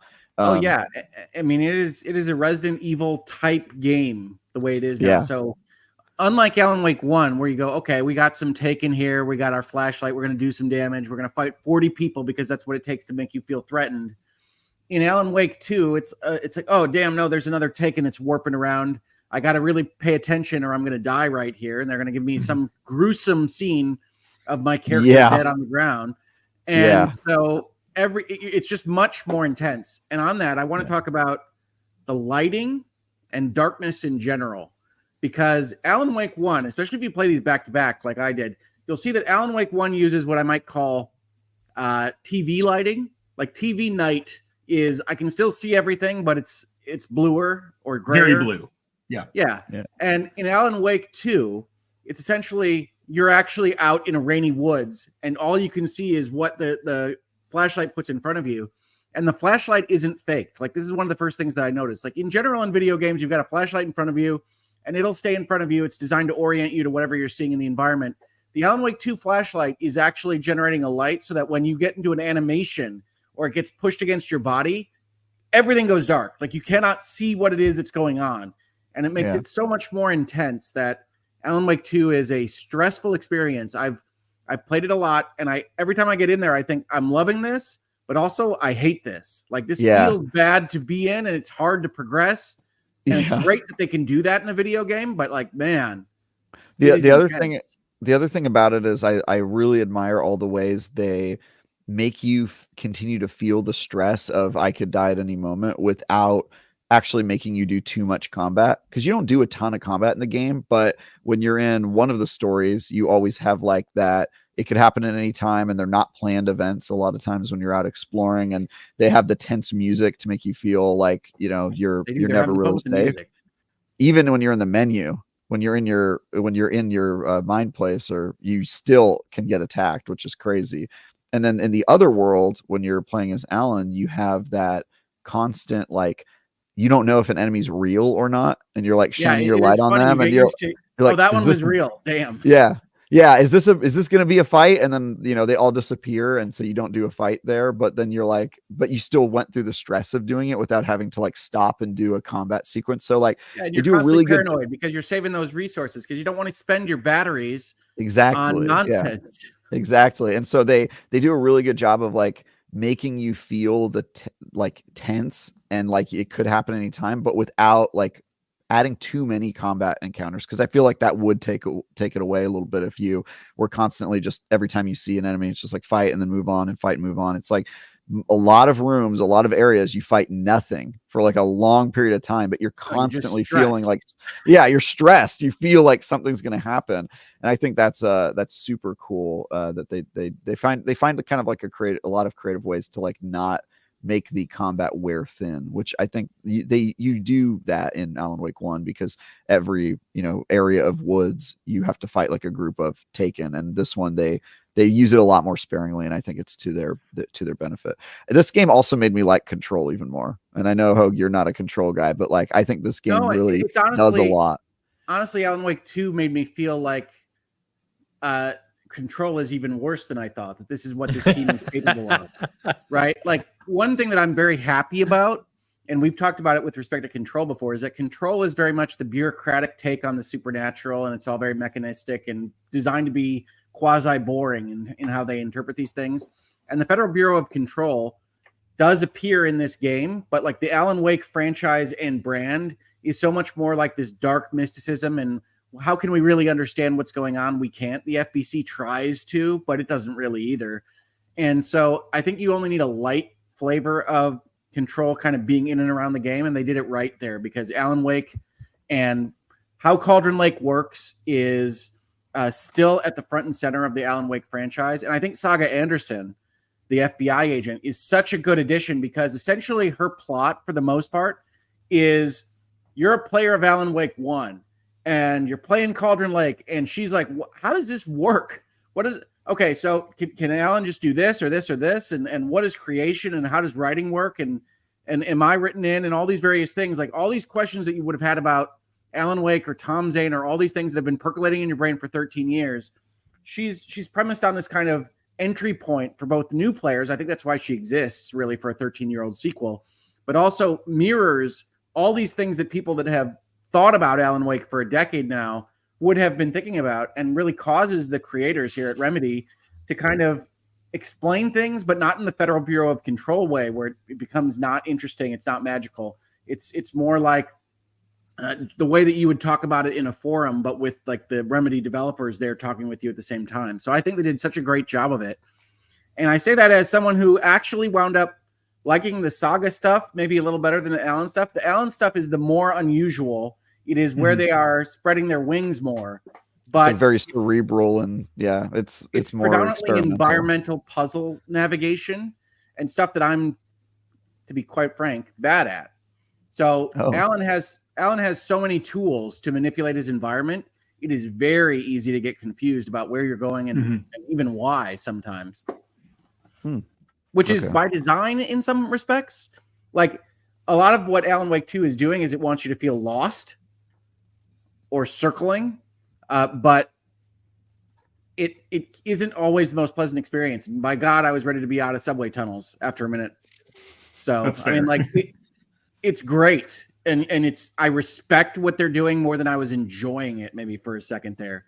The other thing I would say that would prevent me from giving it a 10 is I have had lockout / crashes and things that didn't fire, and in a game that is this tough and that you don't know what you don't know, and you're trying to think through these things, and it's trying to play with your mind all the time.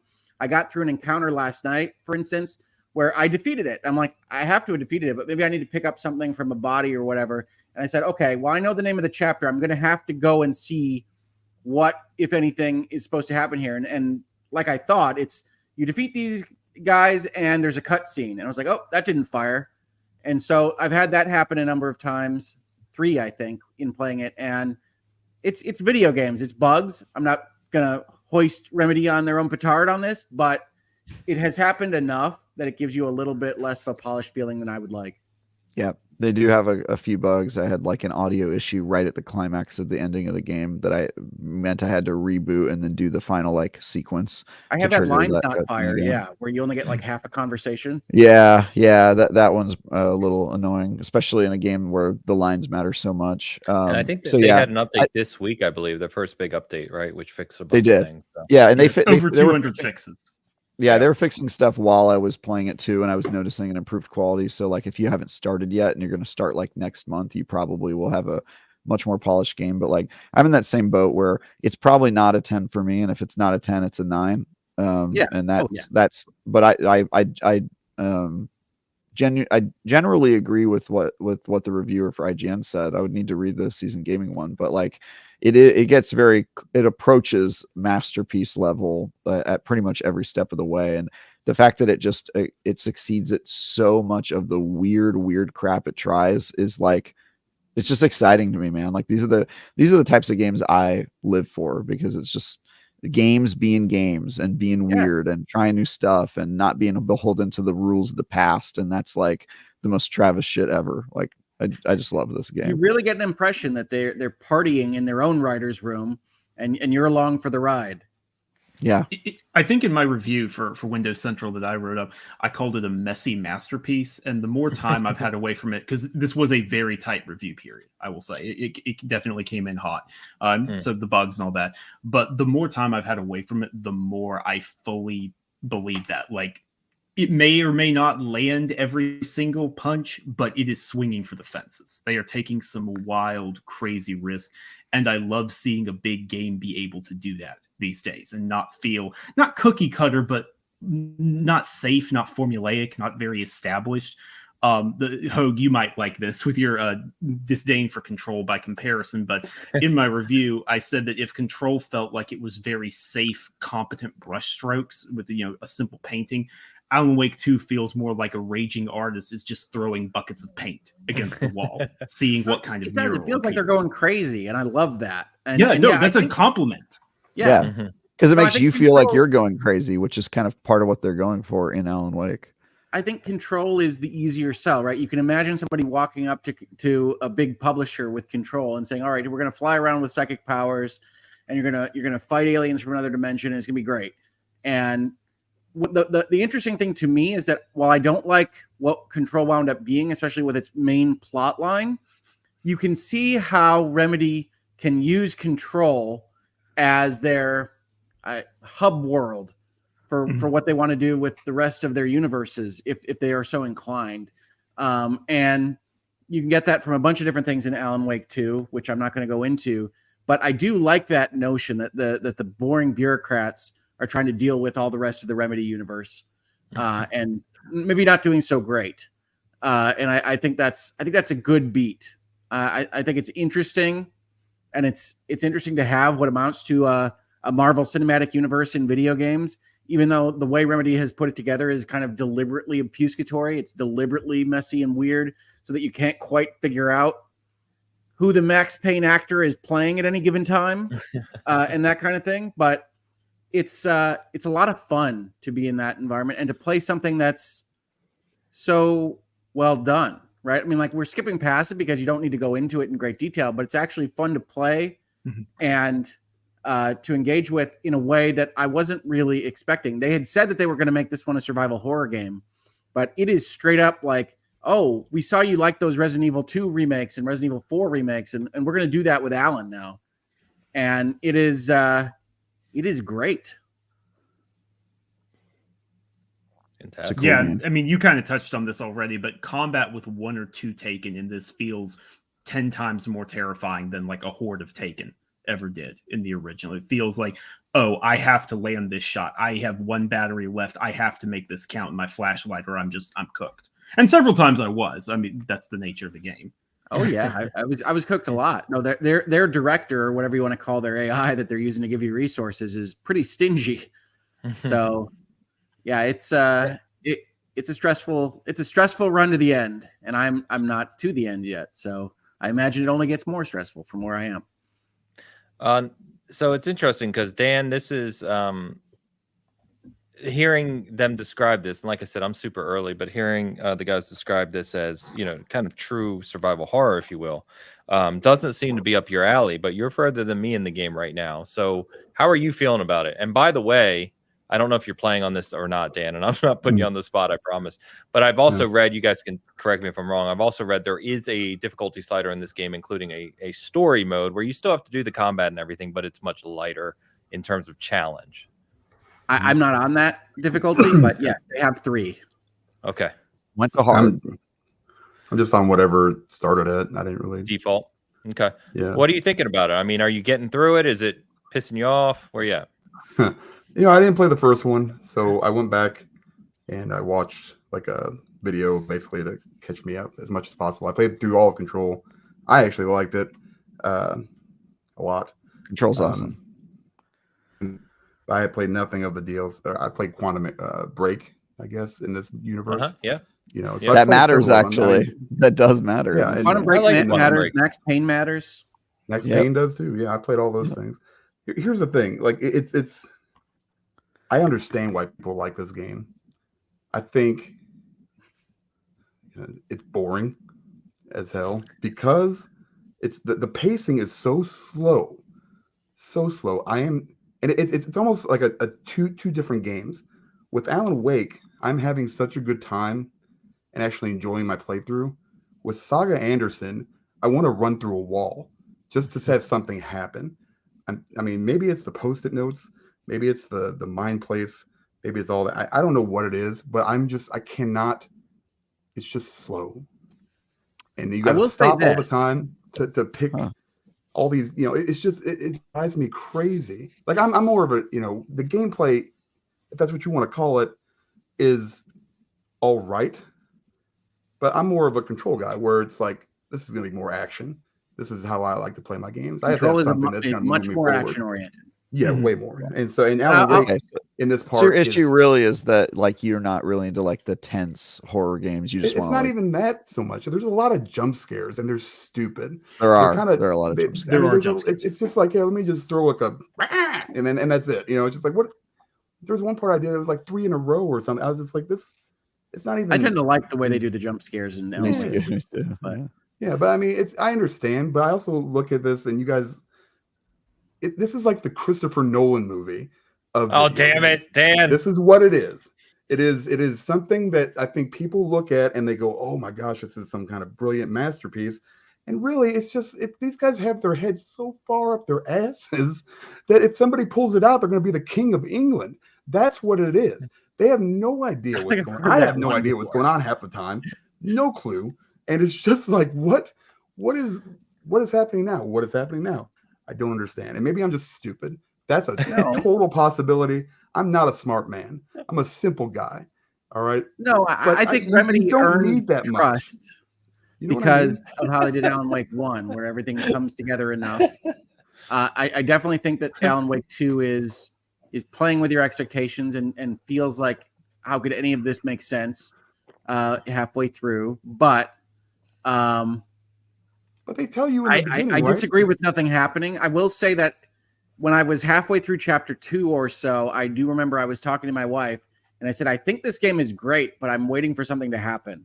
Like it early on, it really starts very chill. So I agree with that. But outside of that, I think it's going at a pretty good clip.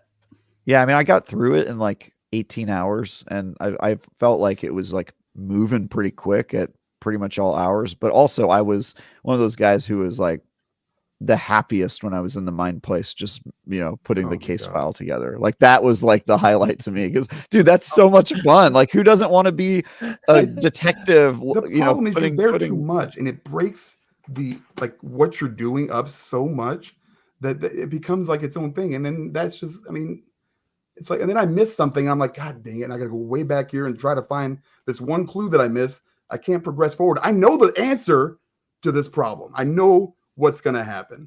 Like you sit there and you're looking at it. It's like, yeah, this is obviously what's going to happen. And then eventually you go backwards and you're like, oh yeah, well there it is. I missed that stupid thing because I didn't click on this Post-it note. And now this appears, now that I clicked on this Post-it note, or figured out this problem or something. I'm just like, I like the case board a lot. I think the case board and the plot board are great, but I do think it is a little bit overly mechanical. Yeah. What's overly mechanical? The case board and the plot board. Case board more so, which I think what Dan's saying is, and I've noticed this a couple times myself, is that you can have everything worked out in your head, but essentially the case board is you communicating to the game that you have it worked out. So Saga doesn't know while you're playing, and so you have to put all the pictures where they belong in a way that isn't necessarily terribly interactive or useful to the person that's already kind of gone through it in their heads. I think there might be a better way to implement that. I really like it as kind of a first pass as a concept, but I agree that it's a little overly mechanical. Yeah, I think the game it's like the story so far. I mean, I kind of get it. It's kind of intentionally obtuse. I hate when you're only supposed to kind of get it at the beginning. Right. At the beginning, especially. Yeah, fine. That's cool. But it's also very I don't know if esoteric is the word for it. Because you start the game and you don't have to play Alan Wake, you don't have to play Control or any of these other games to know what the hell's going on. You kind of do. And you absolutely 100% have to play Alan Wake or watch. Yeah, you got to have an idea. But so and then you get to a point where it's like a lot of these things become those little Easter eggs for those fans. Like I've seen some that I've recognized, but I've seen a lot that I have no idea what the hell they're referring to. And that's as an aside, can I say I love that Remedy puts Easter eggs around their Easter eggs? They do a lot. I just love that. I think this game would have been better served as being an entirely Alan Wake game, and this has nothing to do with me not liking the character Saga Anderson. I think she's fine. I'm not. I just think it's more interesting. I think that's pretty much far from what I played. Right? Huh? I think that's pretty much the opposite of my stance. Right. Yeah. I like Alan Wake's sections, but Saga's is a lot more coherent, less cerebral, and I think it kind of reminds me more of the first game where before things went full American Nightmare, where you're just all right, this is Alan Wake 1. Exactly. Yeah. And I think that's great to have the hard-boiled detective who's going through the very much more mundane kind of mystery that they're solving, and then Alan Wake just in the you know. Can I say how much I appreciate that world. Saga is an FBI agent and has her own history and is a new character, when I think at least one iteration probably was that role is played by an FBC agent? I don't think so. I disagree, actually. I don't think that's true, yeah. I won't say anything, but continue playing through the game, but I disagree, actually. Yeah.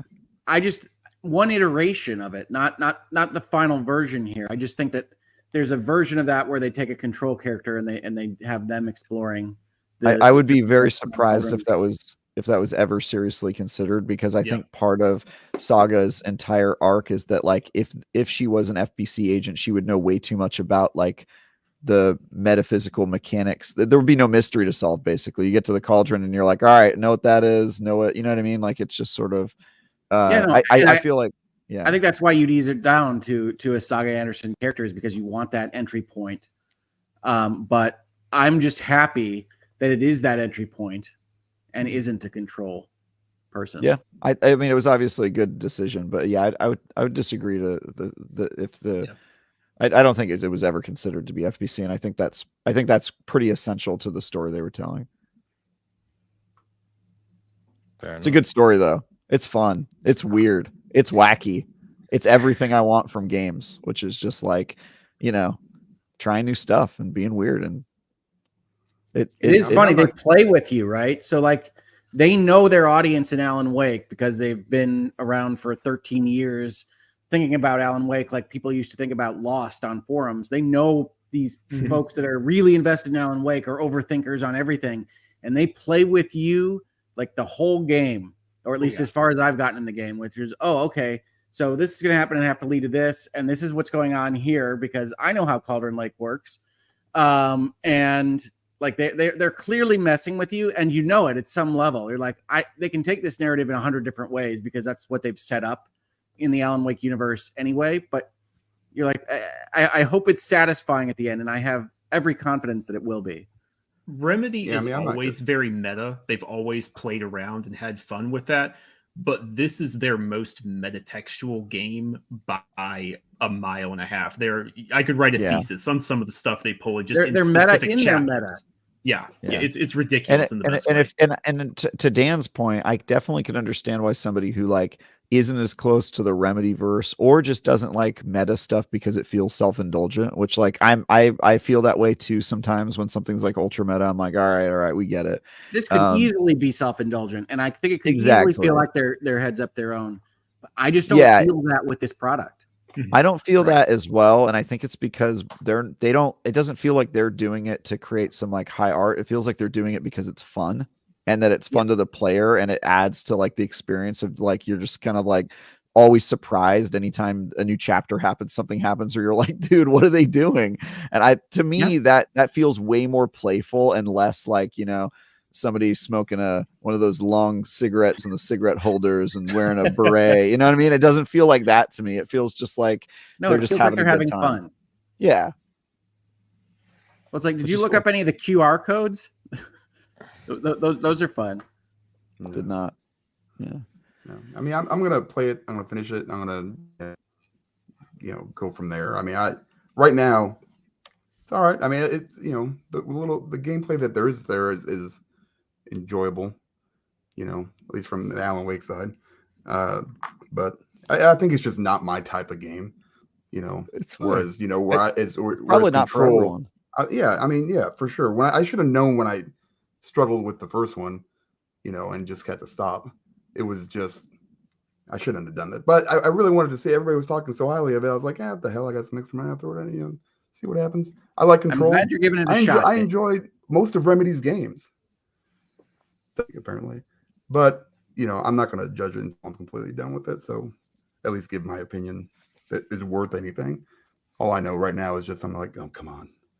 I will say, and not really a spoiler to folks, I was not expecting to be pulling up my Max Payne memories as much as I have been.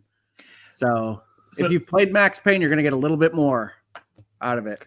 You can see them laying the groundwork for those Max Payne 1 and 2 remakes, right? Like, they've already got Sam Lake scanned in. They've already got, like, textures and stuff for New York. You can see that stuff being put in place. Every time you pop the painkillers. Yeah, it's a shame. Well, not a shame. I'd say that's the wrong word to use. But yeah, I'm behind on this because of reviewing Invincible. So I think I put like 13 hours into Invincible, which would have gone into Alan Wake 2 this past week. So looking forward to getting back to it this next week. And then eventually when Stan and I and Hogue finish it, we can kind of see where it lands in finality. Do you guys think they ever go back to the Quantum Break universe? I actually really liked Quantum Break. I know it was experimental, and I cannot answer that question without going more into Alan Wake 2. So we just have to leave that. Okay. All right. Yeah. Okay. Once we've all beaten Alan Wake 2 and we do spoiler cast, I will have very many opinions I'm happy to share. But yeah. Okay. It's funny. I tweeted out, "Is a hatch a kind of door?" And people were like, "What? Are you having a breakdown?" Nope. I know what that means. Hogue. Not again. I know what that means. Yeah. You're that's the right answer, Hogue. That's the right answer. Okay. Good observation. Right. Okay. Well, there you go. You can check out obviously our reviews as always on Alan Wake 2. Let us know what you think. We've got a couple things to shout out here. Let's get Rick Davis's member comment. Rick Davis, member for 5 months. Sorry, I was doing something else. Hey guys, happy Sunday. It's fair to say Remedy are one of the most creative developers in gaming. Their use of music and video in game is brilliant. It's in the AAA space for sure, right? Yeah. Without a doubt, they're creative as heck. Yeah, shout out to Rick. By the way, we were doing not a secret, but we were doing a giveaway during the show. So I want to thank everyone for their super chats today. Like I said, if you weren't with us earlier, all super chats today are going to, on the Season Gaming side, are going to Extra Life as part of the campaign to support Children's Miracle Network of Hospitals. So we'll be donating all of those. We were doing a giveaway back, though, and Dan actually kind of just picked a random person to win that. And funny enough, it is Rick Davis. So, Rick, I know you're watching right now, regular around the community. Just DM me, and we're going to give you $20 to your platform of choice. Just let me know what platform, and I'll get you a gift card over for that. So thank you for hanging out with us. Thank you for being a member. And I want to do that more often. I think I've said that before. Sometimes I just get caught up in the news and what we're talking about and I forget, but random giveaways for people who hang out with us. So thank you very much. Don is here. Don, $10 super chat. Good day, all. Finally done with Baldur's Gate 3. You're never done with Baldur's Gate 3. Clocked in at 141 hours. Not accounting for the save thing. Steam's to sit there for a little bit, so the real time is somewhere in between. Those are rookie numbers, and you need to pump those up a little bit because I'm well over 400 right now on that one. Baldur's Gate is great. Those are rookie numbers, though. I can't believe you beat it in 141 hours. It took me 60 to get through Act 1, and I'm still... The first act was insane. But yeah, I got to get actually, back Act to 3 it. was even longer. I'm not even really in Act 2. I'm like at the end of Act 1. I just tell people I finished Act 1 to sound like I'm cool. It took me forever, dude. 60 hours. Technically finish Act 1 in 10 minutes if you wanted to, probably. I know you really, I mean, not getting to level 5 before whatever. Yeah. That's cool. Don, hope you're doing well. Thank you very much. Random name. Random name with $4.99 super chat. I really enjoyed Alan Week. Alan Week. That Yes. is the that's what you call Alan Wake when he's in the dark place, right? He's Alan Week. He's his alter ego. That's the game from the Nerf developers, and it would have been my game of the year. That was the draft name for Mr. Scratch. They were going to call him Alan Week, but they figured out a better name.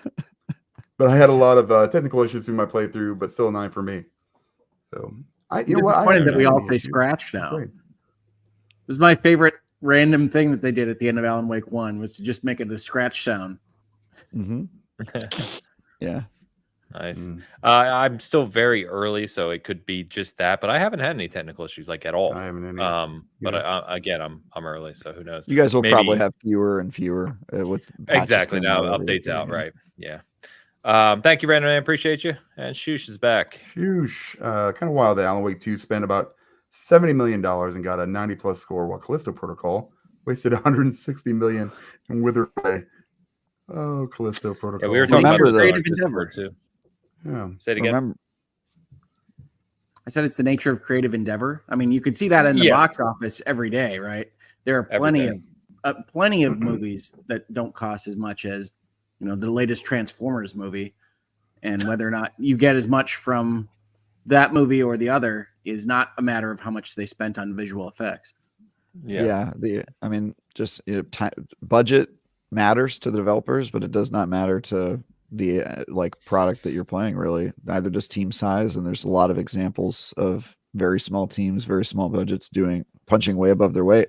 And I would actually argue Remedy has always been that way. I think they've always punched above their weight, and we kind of say they're AAA, but I don't know if that's true. I kind of think Alan Wake 2 is a AA game. I mean, it punches above its weight and kind of feels like a AAA game, but I think Remedy kind of lives in the AA space, really.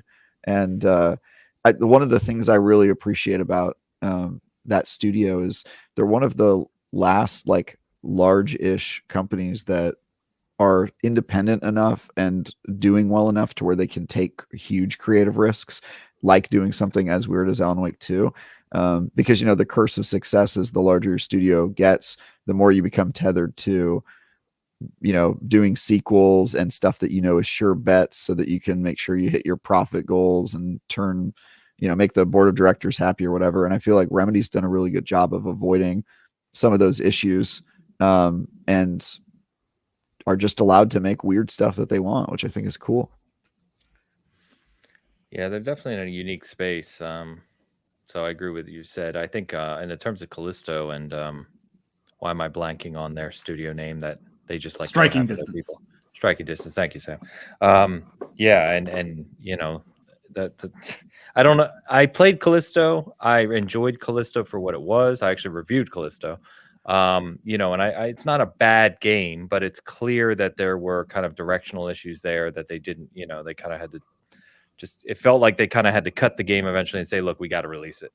We've spent enough time and money here. And I don't know, Callisto, when you play it, does not feel like $160 million game. Yeah. So, obviously there might've been some management issues, but to Hoke's point, budget does not dictate the quality of your game, right? There's a million factors that go into it. Follow-up question. Have you ever played a game and felt like $160 million game? Grand Theft I'd Auto say games 5? like I was going to say Red Dead Redemption 2. There you go. I was just going to say Red Dead 2 or Grand Theft Auto 5. When you first play those, they feel like many, many people worked on those for a lot of time. Yeah, I guess I just never think of a game as this feels like $160 million. I have no frame of reference for that sort of I'd put money. this at 132. Yeah, it's in a lot of the small details. I think you can feel the money on the screen in both movies and video games, and sometimes it feels like, oh, that money didn't make it up there. Yeah, exactly. Yeah, Callisto is a perfect example of that. It just doesn't feel like a big budget AAA game. But anyway, doesn't matter. They got some actors.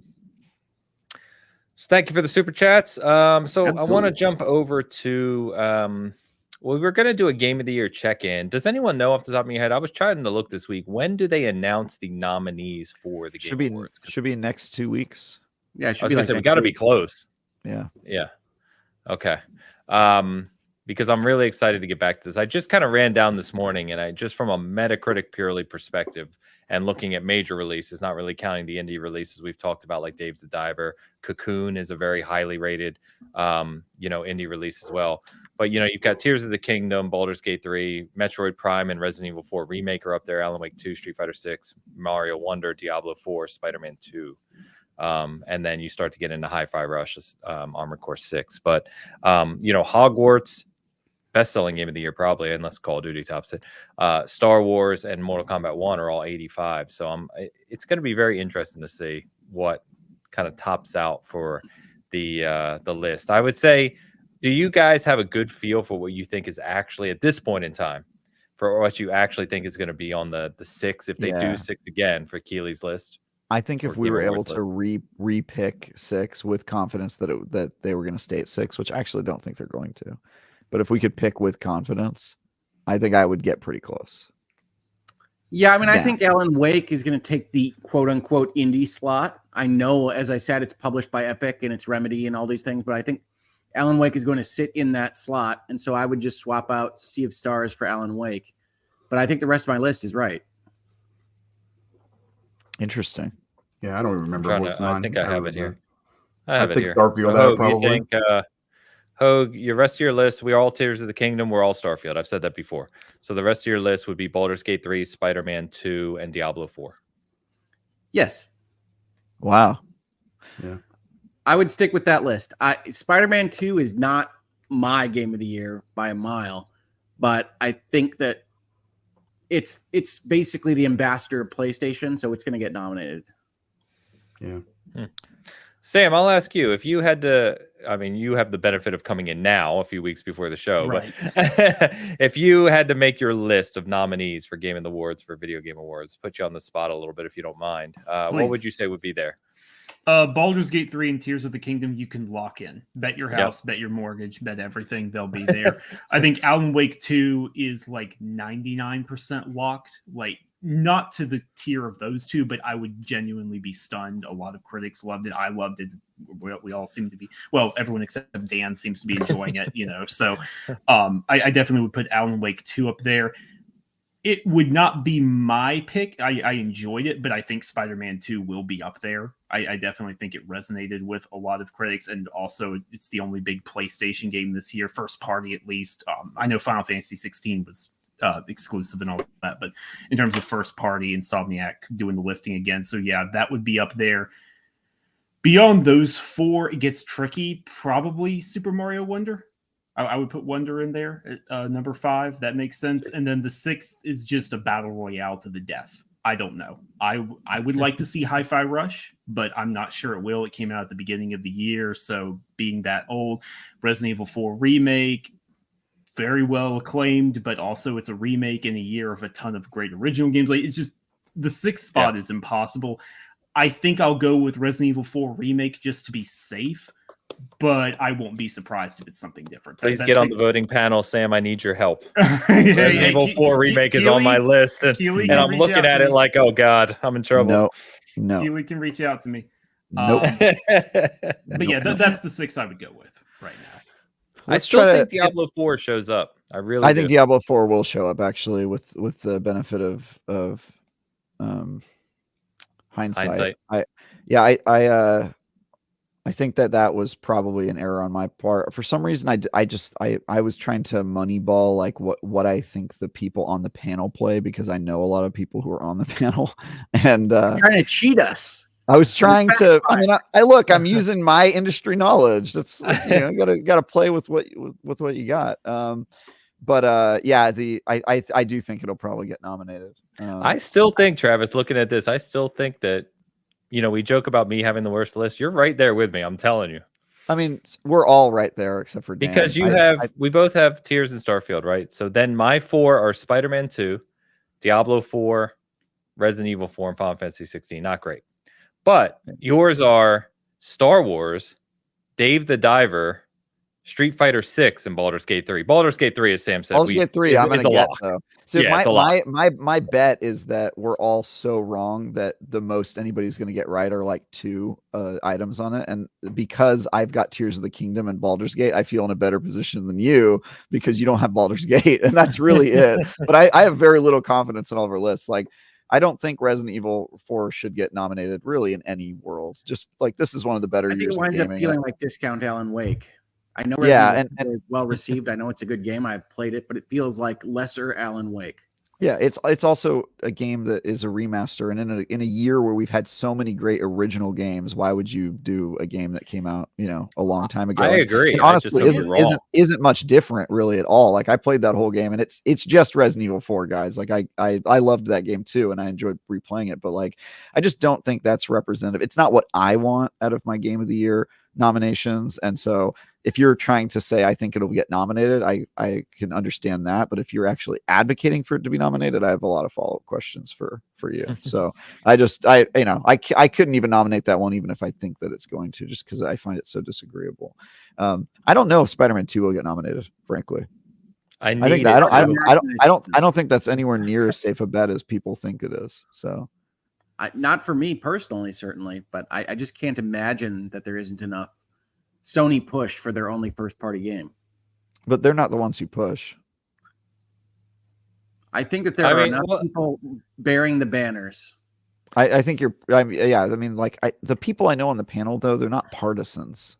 They're like just people who like games, and sometimes they like games on different platforms. And so I just can't see that being a motivation. There might be people who just really like Spider-Man, and that's sort of what I'm banking on with Star Wars, because I think Star Wars is a great game, and also there's a lot of people in the industry who just love Star Wars, and so that'll be on their list. It's really just a matter of like, did that game come out too long ago for people to remember it when they're looking at Game of the Year? Because I have that same feeling with like Hogwarts Legacy. Like that would probably get nominated if there weren't controversy around it and if it didn't come out in February. But because it did, I just don't.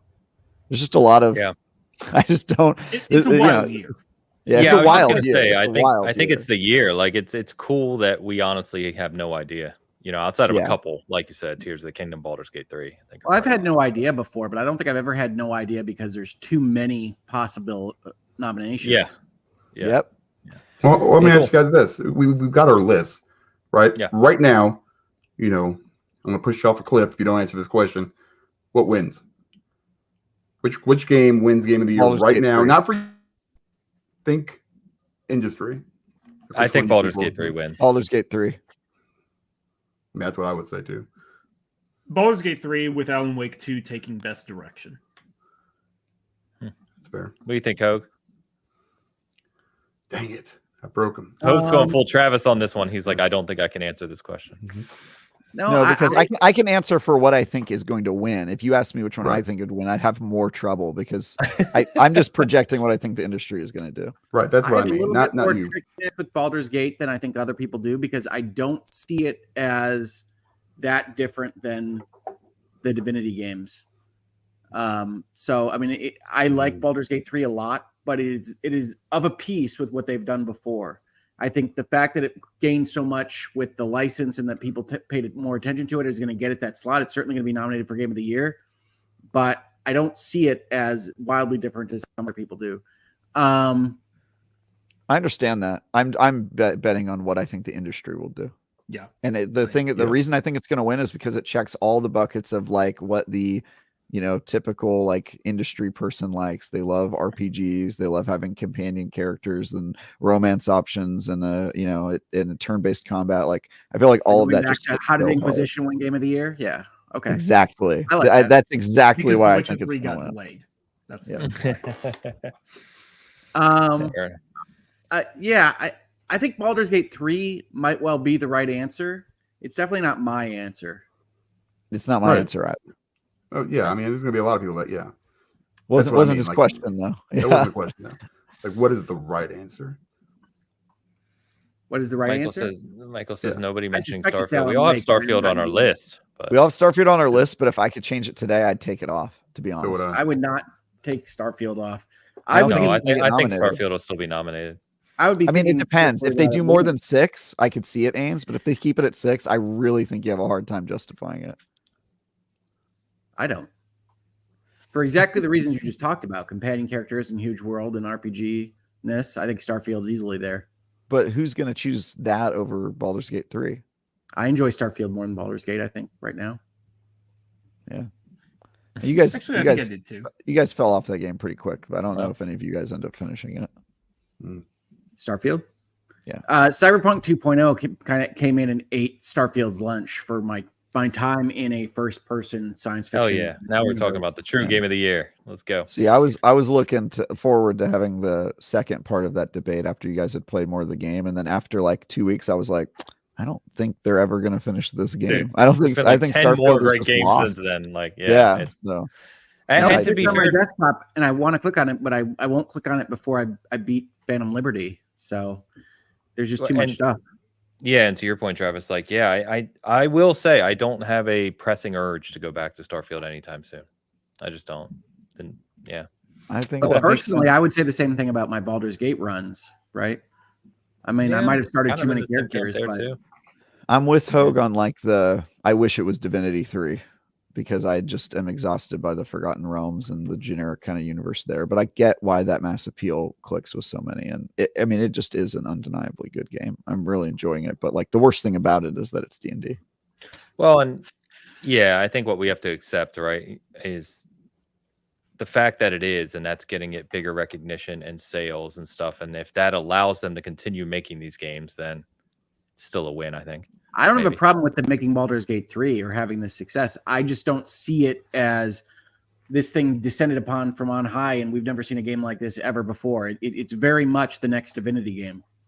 I think it does some things that blow Divinity out of the water, like the paths, dude. The choice, the level of choice you can make, and decision making having impact on later stuff in the story, and how you can play 12 different playthroughs and have them be completely different in terms of their outcome and feel. Like, I think the level of like freedom and choice in that is like genuinely their killer app in that game. Like that is not very true in Divinity 2. It's kind of true, but it's nowhere near the level that Baldur's Gate 3 succeeds at it. They were able to do that, and then also somehow contain it where you could do pretty much anything you wanted, but you're still on that, Larian narrative somehow. Even they want you to break the game. I mean, that's Baldur's Gate 3's big thing, is it's a magic trick, right? I mean, I like it. It's a fantastic trick, but yeah. What were we gonna say, Sam?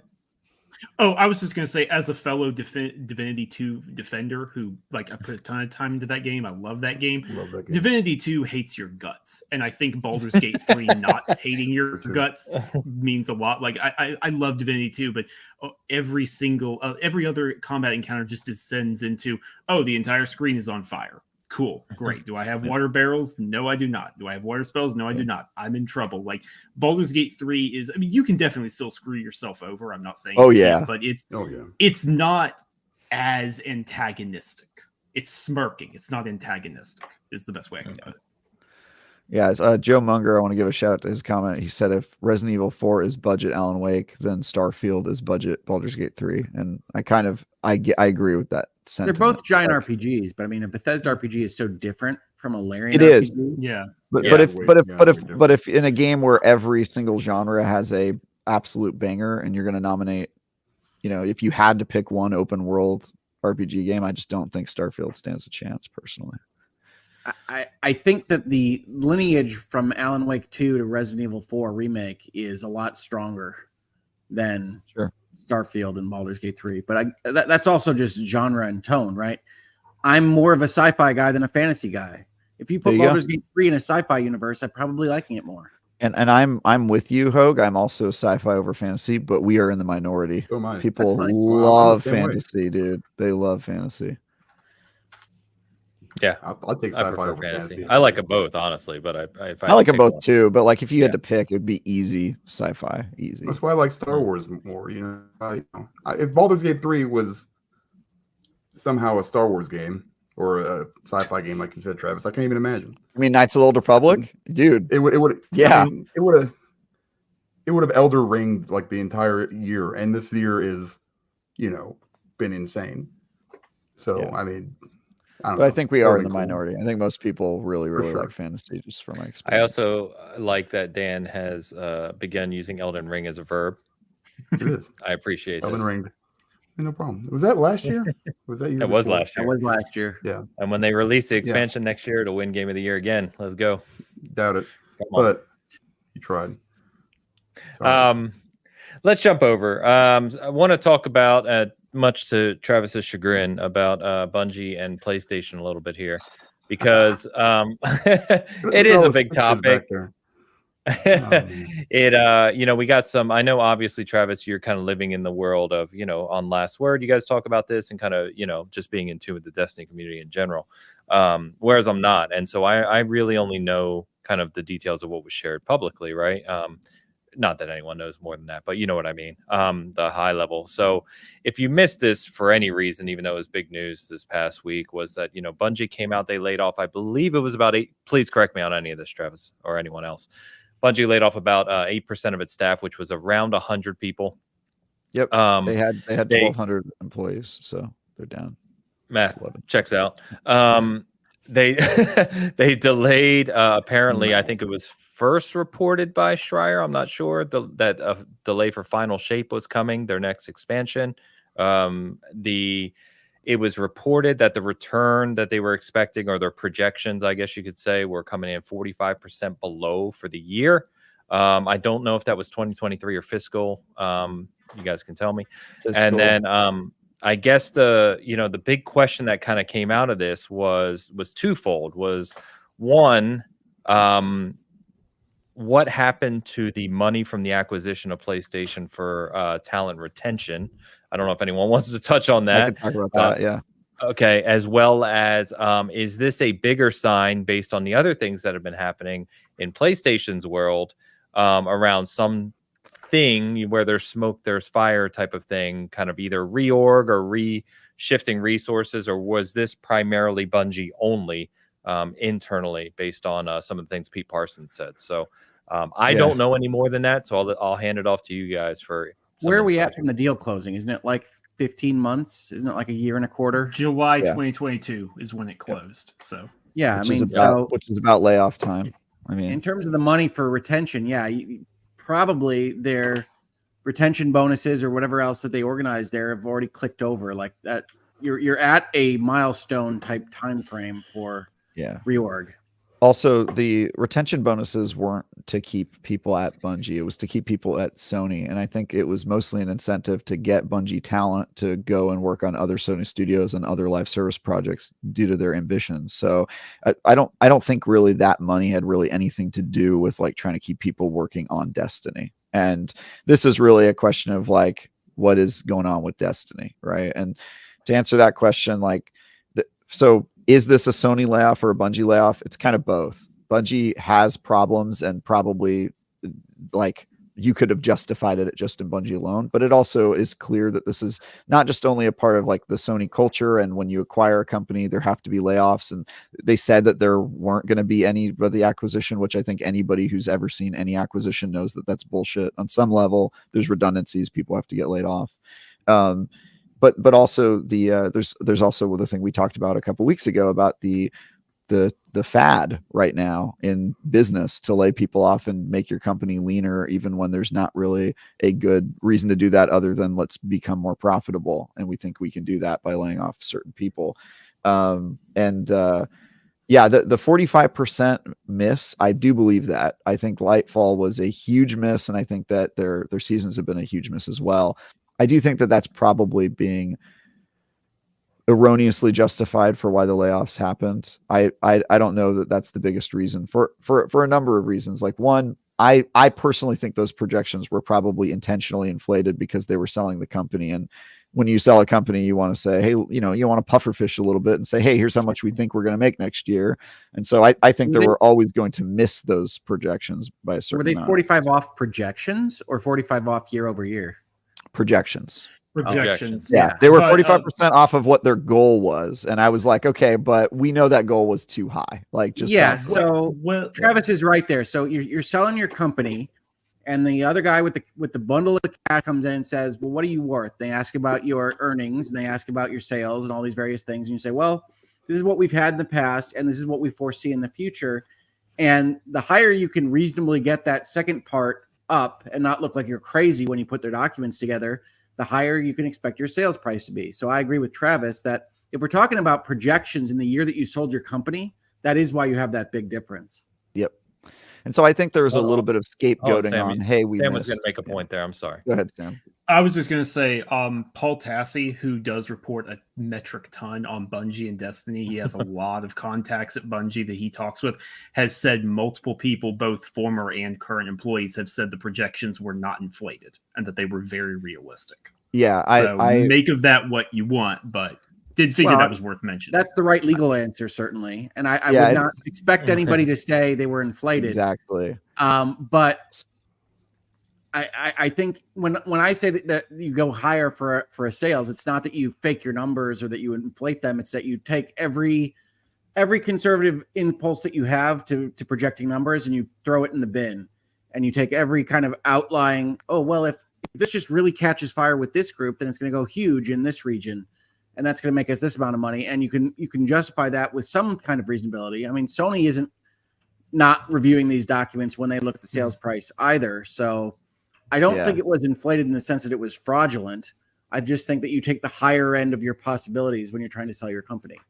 Yeah, and so that's why I think it's some scapegoating. And I also talked to a lot of people, former and current employees at Bungie in the past week, and you know, I don't think anybody there was like, oh yeah, we were so pessimistic about the company, we knew we were bullshitting them. Like Bungie employees, especially boots on the ground, the type of people that Paul Tassi's probably talking to, probably thought like, yeah, there's a lot of optimism around Destiny. We're going into our final year. We have a lot of compelling content. Clearly that didn't go the way that it was planned. So I think at least partially they missed projections, and I'm sure that's bad, but I don't believe necessarily that the 45 miss on projections is like the sole reason that the layoffs happened. I think a lot of it is like the fad I of do laying agree people there. off. Yeah, I think a lot of it is Sony finding a good time to do this, right? Because it probably had to happen. Do you know, Travis or Sam, how much, and pardon my French on this one, Bungie fattened up during the pandemic? Because They did. They fattened up significantly. And part of the reason was because remote work takes longer and it requires more people to make a similar amount of content because, you know, like for better or worse. I'd have to do like the math and do research and to put a paper together or something, but I really strongly suspect most of what you're seeing from the 2023 layoff purge here is the results of perhaps ill-advised fattening up during the pandemic era and believing that those numbers could be projected out forever when that was really never going to be a realistic outcome from the pandemic. Oh, I mean, so many companies are guilty of that. Yeah. Tech companies are very guilty of that. I'm not limiting it to video games. Yeah, but to your point, no, I can tell you the number. They had 900 people at the end of 2021. So they definitely, the end of 2020. Sorry, the end of 2020. So yeah, they definitely grew a fair bit during. They grew, 30%. But they also increased their like scope, right? They've added on a new game that they're building, Marathon, which is ramping up its production, and now I think there's only 700 people working on Destiny, 750 in that studio. So there's a significant sum of people working on Marathon, which is a new project. And then they also, this wasn't really in big headline news, but Rebecca Valentine, who does fantastic reporting on Bungie for IGN, she pointed out that among the things that changed that day, Bungie stealth deleted an old post that they made announcing expansions to their business that included building a new campus for Bungie and opening up international offices. And that blog post is now gone, which is interesting because I think some of that was inevitable, right? They announced a new campus, like I think right at the beginning of COVID, when we all assumed it was going to be like a short break. And now the entire landscape of how we work has changed. But Bungie very much, I think, they leaned into the remote first company. I think part of management at least is probably regretting that because, as has been pointed out by lots of developers, remote work when it comes to something as collaborative as making a video game takes a lot greater manpower to get the same amount of stuff done, and a lot of times it takes more time as well. And so I think there's a little bit of configuring the business around their remote work decision, for better or worse. And I don't like to see people fired. I don't like to see layoffs. I don't think that's fun for anybody. And I understand everybody having the consternation, but I really do think that it would be a valuable piece of journalism or writing that I'm probably not either in position to do from a source perspective or a time perspective, to go and say, when we talk about these companies losing 8% or 100 people, you can compare it to they had 300 people less, 300 fewer employees at 2020, and that's not good for those 100 people. I'm not going to tell you that it is, but it is a part of the story that I do think gets skipped because there were definitely a lot of hirings and acquisitions and the things that we talk about in the broader scope of the business over the past 3 years that to some extent are chickens coming home to roost in 2023. Maybe. I do think that the fact that the number of Destiny developers has either stayed the same or maybe even gotten smaller because they have a new project is something to consider. Like, it's not like they have more people working on Destiny today than they did in 2020 necessarily. I think it's pretty similar. We can talk about the Sony of it all, certainly, but exactly. So I want to talk about the Sony part because like Ain said, what happened to all the money they got? Well, that didn't go to Bungie. That went to the shareholders that, they got the money from the acquisition. And I don't know that Sony is like throwing a bunch of cash at Bungie to enable them to do more than they were doing. I think they're kind of in the same way that they're bizarrely independent and allowed to publish on multi-platform. I think they're sort of also expected to be self-sufficient in their revenue. There's not been any big headlines about like, oh, Bungie's able to do so much more because Sony's throwing capital at that studio and increasing their budget. I really don't think that's happening just from what we're seeing in that studio. No, they seem to be running as an independent nation state. Yep. Which is fine. But I mean, I do think we can throw Sony under the bus. We can talk about brain drain and things like that, which I know is what we tend to talk about here in this space. I think the alternative there is, if you don't think it was an inflated projection number and you just think Lightfall just went this badly and Destiny was in this much trouble, the alternative universe is one in which if you don't have Sony as a backstop owner of your company, things could be worse for Bungie right now. I mean, a 45% miss ordinarily on a one product company is apocalypse time. Yeah.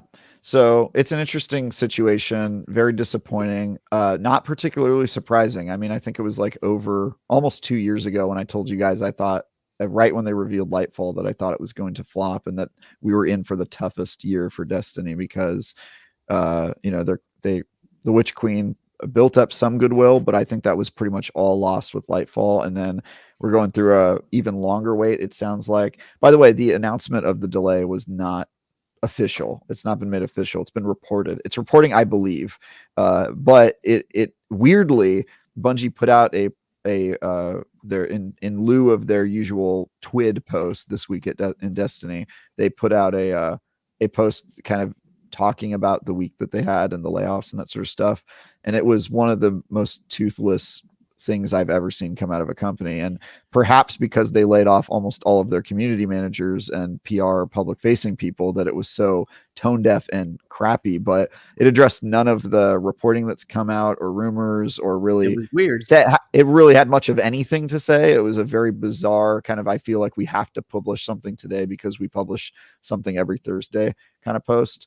Yeah. And I might wind up looking at it on my channel this week because it is a weird statement. And all it really communicates is we want to be seen as contrite. We are sad. So sorry about that. But it doesn't even confirm the delay, which would seemingly be the easiest thing to do, is to acknowledge that, as you may have heard, we are going to take more time working on the final shape to make sure we can deliver a product that is worthy of your fandom. Whatever you want to say. Because this is just going to stretch out the pain. They had kind of had a moment there to be like, hey, smaller team, more time on the game, and now they're going to have another negative news cycle about the delay, because I think it's without a doubt going to happen, especially with another piece of reporting that came out that the final shape in early testing is coming out, quote, good, not great, which is exactly what the game showed like to me when they did the first coverage of it, and I'm not particularly optimistic about how that game is going to turn out. And so if they can get a couple more months to fix it up, I think that would be great. But even with the extra months, like, I'm personally pretty nervous about how this is going to shake out just by the quality of their content in the last couple months. So I'm sweating over here. Well, and I do think, as we've talked about, Sony bought Bungie primarily to have expertise in economics and moving live service games forward. And with Jim Ryan leaving, all the other things happening at Sony, there's open questions as to what their future looks like on that score or anything else. But while I understand what Sony was doing there, or at least how it's been described to us, I do think that this was always a possibility of, if you take that and you say, hey, you're going to help us in the rest of our infrastructure, then maybe the stuff that you're focusing on internally at Bungie with Destiny or Marathon or anything else gets a little bit lower priority and maybe doesn't do as well as you'd like. And so I think that is a part of the story of the sale.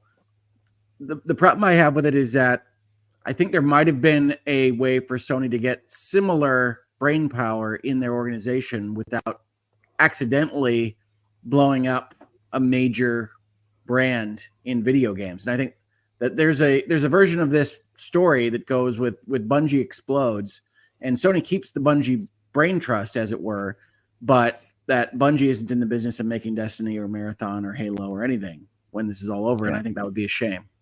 Yeah, I don't think that it's going to get that bad. I think Destiny still has an audience. I think Bungie does best when they're backed into a corner, and they still have a lot of talented people. I think Marathon looks promising and may in fact be a success, but that's certainly a possible outcome. And the thing that really concerns me, Hogue, is that that's not even an outcome that seems like it's a bad for Sony. It might in fact be a positive outcome for Sony, which is my problem with this acquisition when it was announced, is that Sony and Bungie's interests don't seem perfectly aligned, which is weird because Bungie, they want to keep making their games. They want to have independence. They want to work on live service, and Sony wants Bungie to work on their live service and has a vested disinterest in like the multi-platform games that don't really add a whole lot to Sony. So that like really the only thing that Sony gains to benefit is from that brain trust. And I think that brain trust is better used, in their opinion,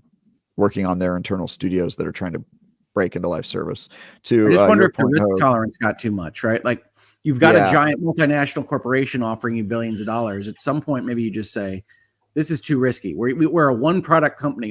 I mean, Bungie was always set up with the Destiny project as being like way too risky. If you were to ask me to evaluate that business plan, one product in a market like video games is crazy. And the fact that they succeeded on it is essentially a lottery ticket win. And that's great for them. I'm glad everybody's had Destiny for this whole time, and I'm glad that they've succeeded at it. But you don't want to be out there with one product line in a market like video games. Bungie has always... Go ahead. No, go ahead.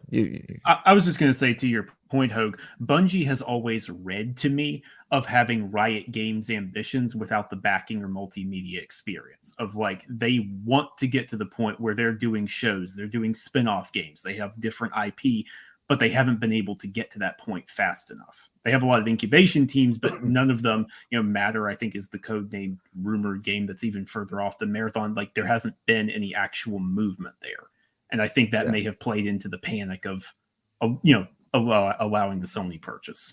Yeah, I mean, the Sony press release from that time when they buy Bungie has a lot of that language. It says, we're gonna leverage Sony Pictures and things to give the Bungie universes the attention they deserve. It was clearly part of the pitch from Sony to Bungie. Outside of the cash dollars, we have a big multimedia corporation ready to go.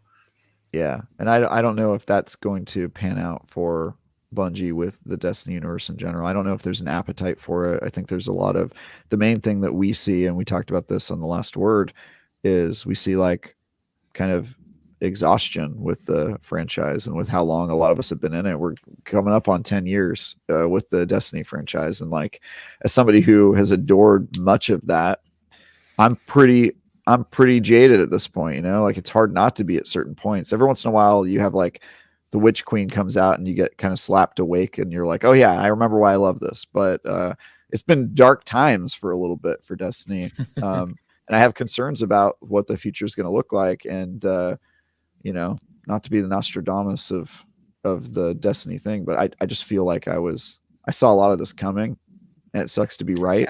And, actually, to be fair to you, Travis, I was just going to say, I'm sorry. I've been tied up in a chat conversation. So if you see me keep looking to the side, by the way, we've gotten to objective scoring in Hogue's chat, Travis, which is your favorite topic. So you can take care of that as you see fit. But yes, I was going to say that to your credit, actually, way back when, early last year, when we started to talk about the acquisition, or maybe that was late 2021 when they announced it. When was the announced date before it closed? I don't remember. It was right after the Activision Blizzard deal got. Yeah, it was the same week. It's like January, beginning of last year. Then okay. So, but you did talk about some of these things, right? Like, what could we possibly see happen in the coming years? And I would say that what we saw this past week, some of that seems to be coming true, right? It seems to be happening to a degree, and it's kind of a shame. I would never bet against Bungie. Bungie has proven how capable as a studio they are for a long time now, so I would never bet against them. But it does feel like we're kind of in a limbo. They're in more of a limbo space than they have been in prior times, and I would see why if I was a Destiny, just like I have been with Halo and 343 in the past couple years, right? I could see if I was a big Destiny player having a lot of concerns right now. Yeah, and I think to Hoag's point about Jim Ryan, the changes at Sony, I think there probably is a pretty decent chance that maybe they thought the live service play was a little bit too bullish and that they went a little too hard in it. But I would still be willing to bet that that's still a major part of their strategy going forward and that Bungie is going to be part of that. But I wouldn't be surprised if part of the reason we're seeing changes is because they're pulling back a little bit on how big of a bet they're making there. And I think that that's probably smart because the plan originally kind of was shocking. 10 games in 5 years felt 12 like games. 12 games in 5 years felt like a crazy goal and a crazy ambition.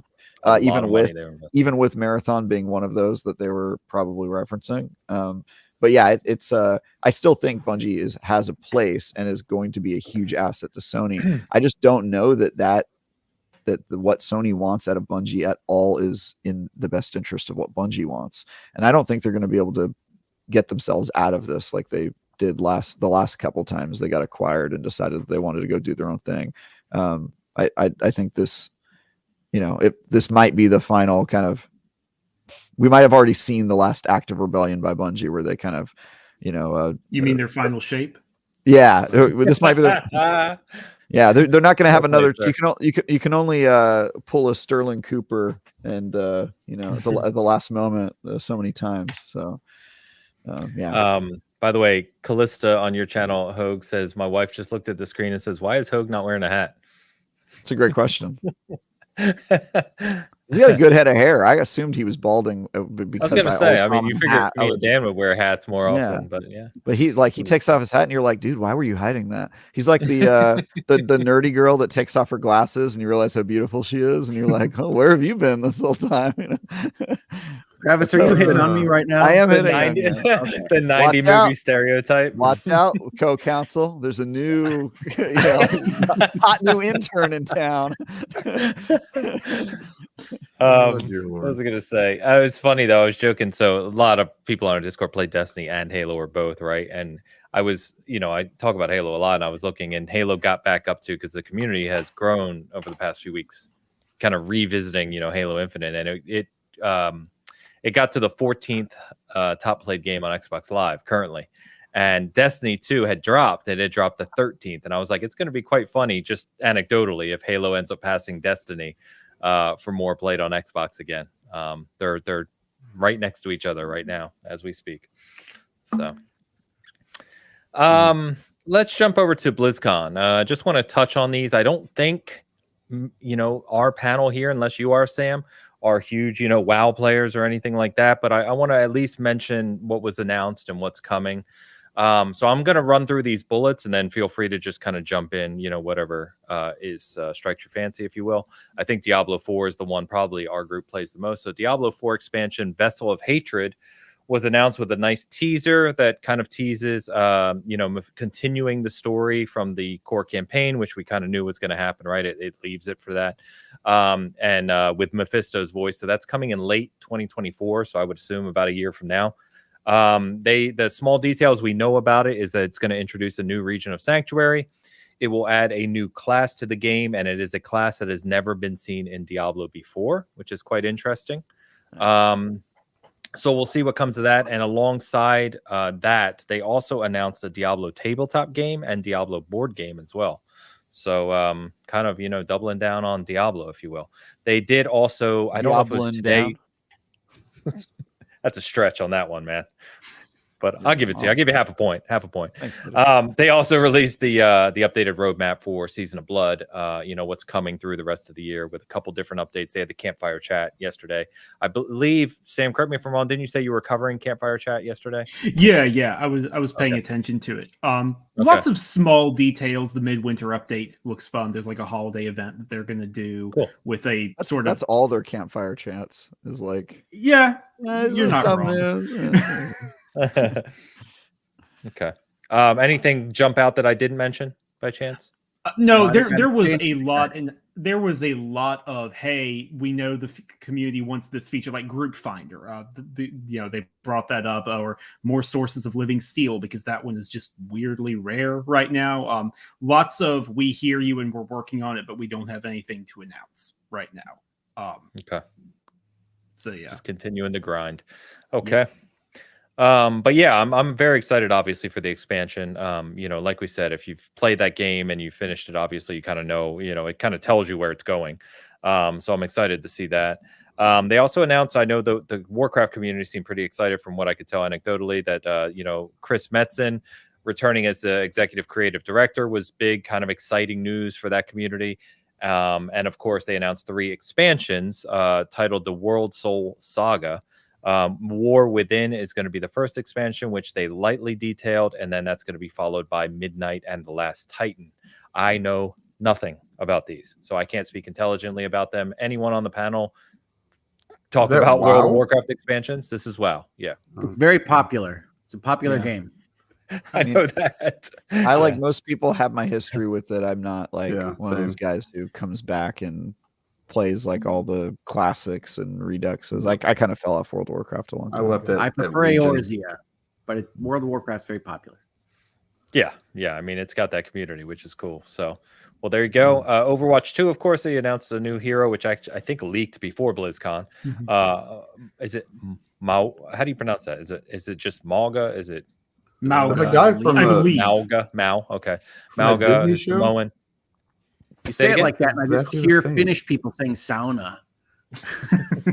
Smaugga. He's an Alan Wake land. Dan, what did you say? I didn't hear you. He looks like the guy from that Disney movie. Moana. He looks like not Moana, but Maui. the The character. Rock.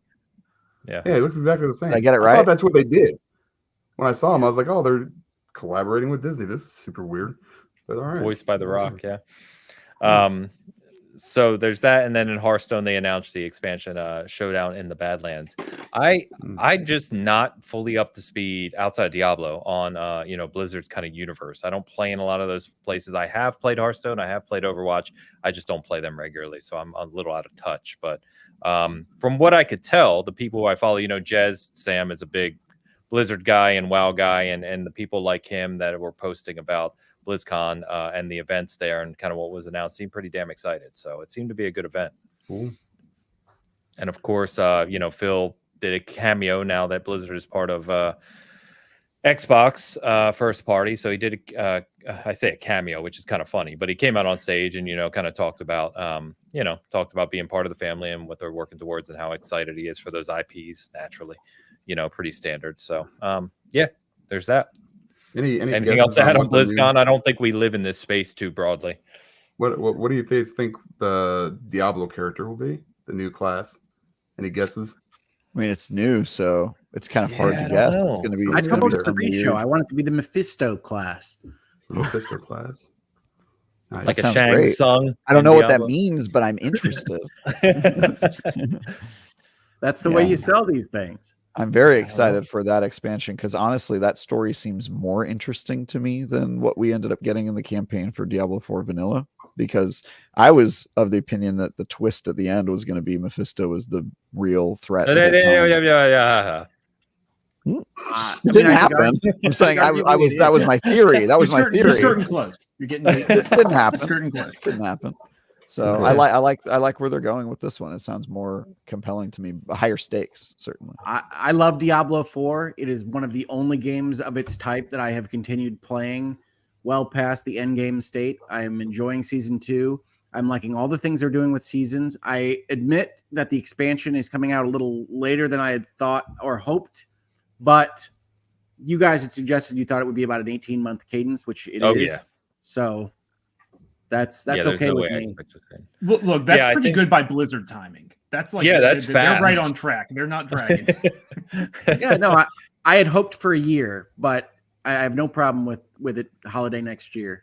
I love Diablo 4. I expect to continue loving it, and I'll love it even more with a new class in a new area.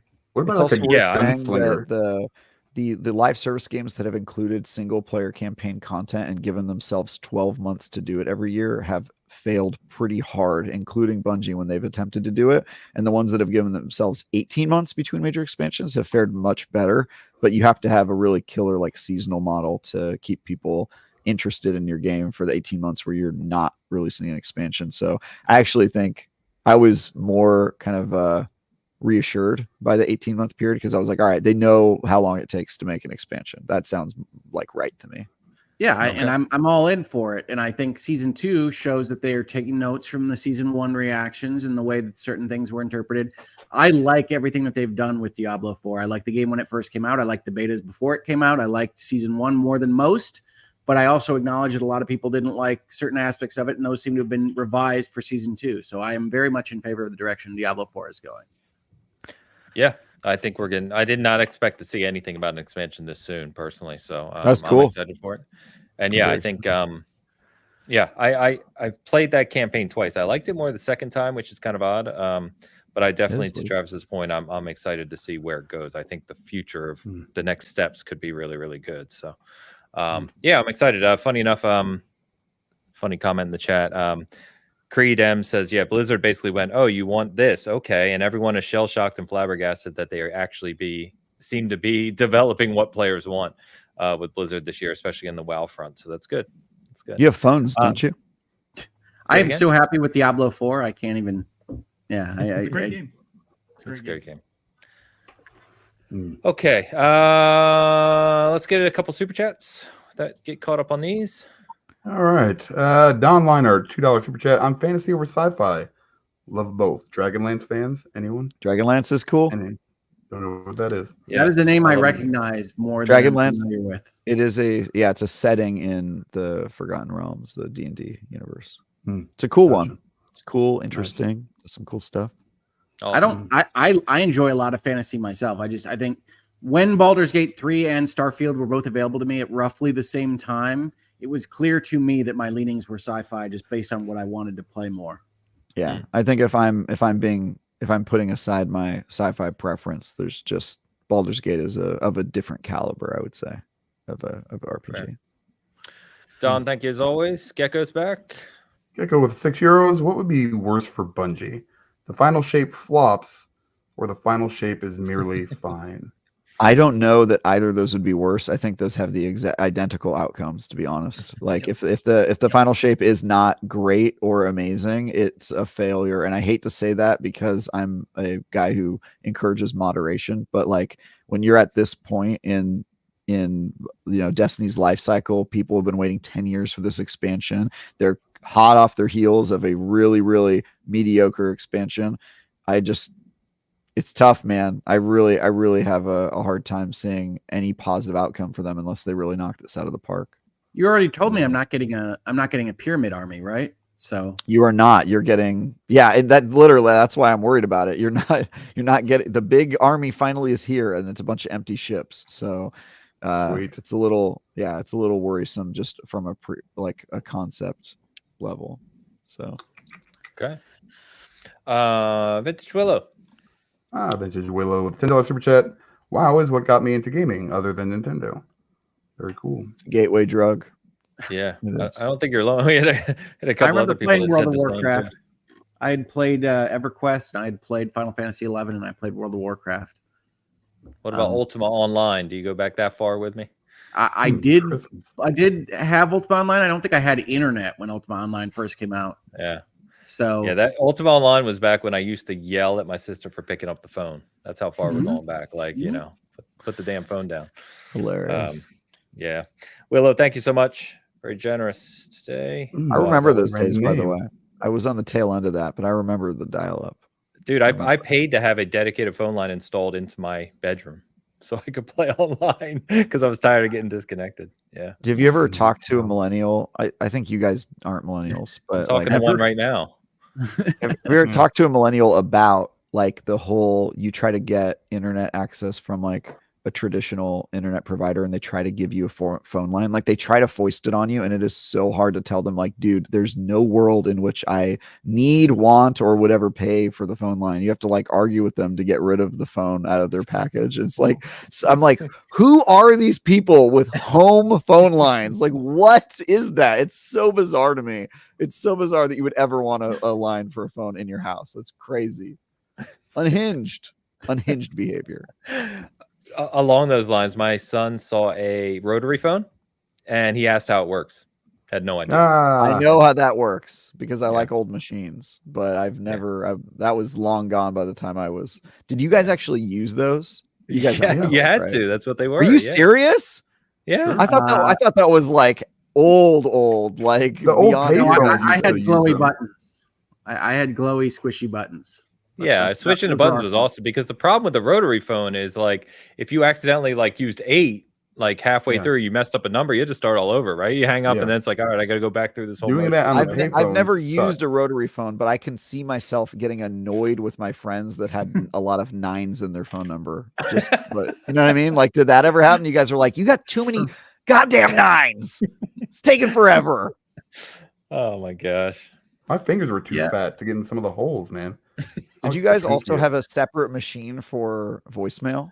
Was that a thing? Oh gosh, yeah. You had tapes. You had to replace the tapes. Yeah. Never had that. That is a crazy world. That is crazy. So you had to like, because I think I learned about this from like Seinfeld. I think you call into the number. You can call into your machine. Yeah. Oh my God, that's you guys are like all doctors with pagers. That was considered fancy. Like to be able to access your voice messages from somewhere else was considered fancy. That's right. You'd get home and you'd play the tape. Yeah, you get home. You'd listen to your messages once a day. That was it. That's how you got in contact with people. My goal is to never have a technology that like young people understand that I don't. So, like I'm like paranoid about it. So anytime there's like a new app or like a thing that like kids are doing, I'm like, I'm going to get in there. I'm never going to get to the situation where I'm like, hey, can you tell me how to check my email? Like, I just don't want to be that guy. Travis, that'll last for a while, but the tech keeps moving on. I'm going to keep moving on. Eventually, you're not going to have a phone. It's just going to be in your head. Good. Like, I want that. I'm ready, dude. I'm ready to get chipped. I'll be honest. I think it's hilarious as you get older. I joke with my wife that they just make up people to put on like halftime shows and things that I don't recognize at all. Right. Yeah. Because the culture just moves on. So I'm okay with that because I've never understood I don't know any famous people, any celebrities, especially musicians. Like I couldn't tell you any. To me, in my head, I'm so behind. Like I feel like Britney Spears is still like, doing stuff. I don't know anything about that stuff, but technology specifically, like I will not let that one go. I'm gonna be the good luck to you, friend. Bleeding edge. Yeah. You wait. I think we just asked my 13-year-old for help on doing something tech wise the other day. What was it? I'm gonna go research it if I don't know it already.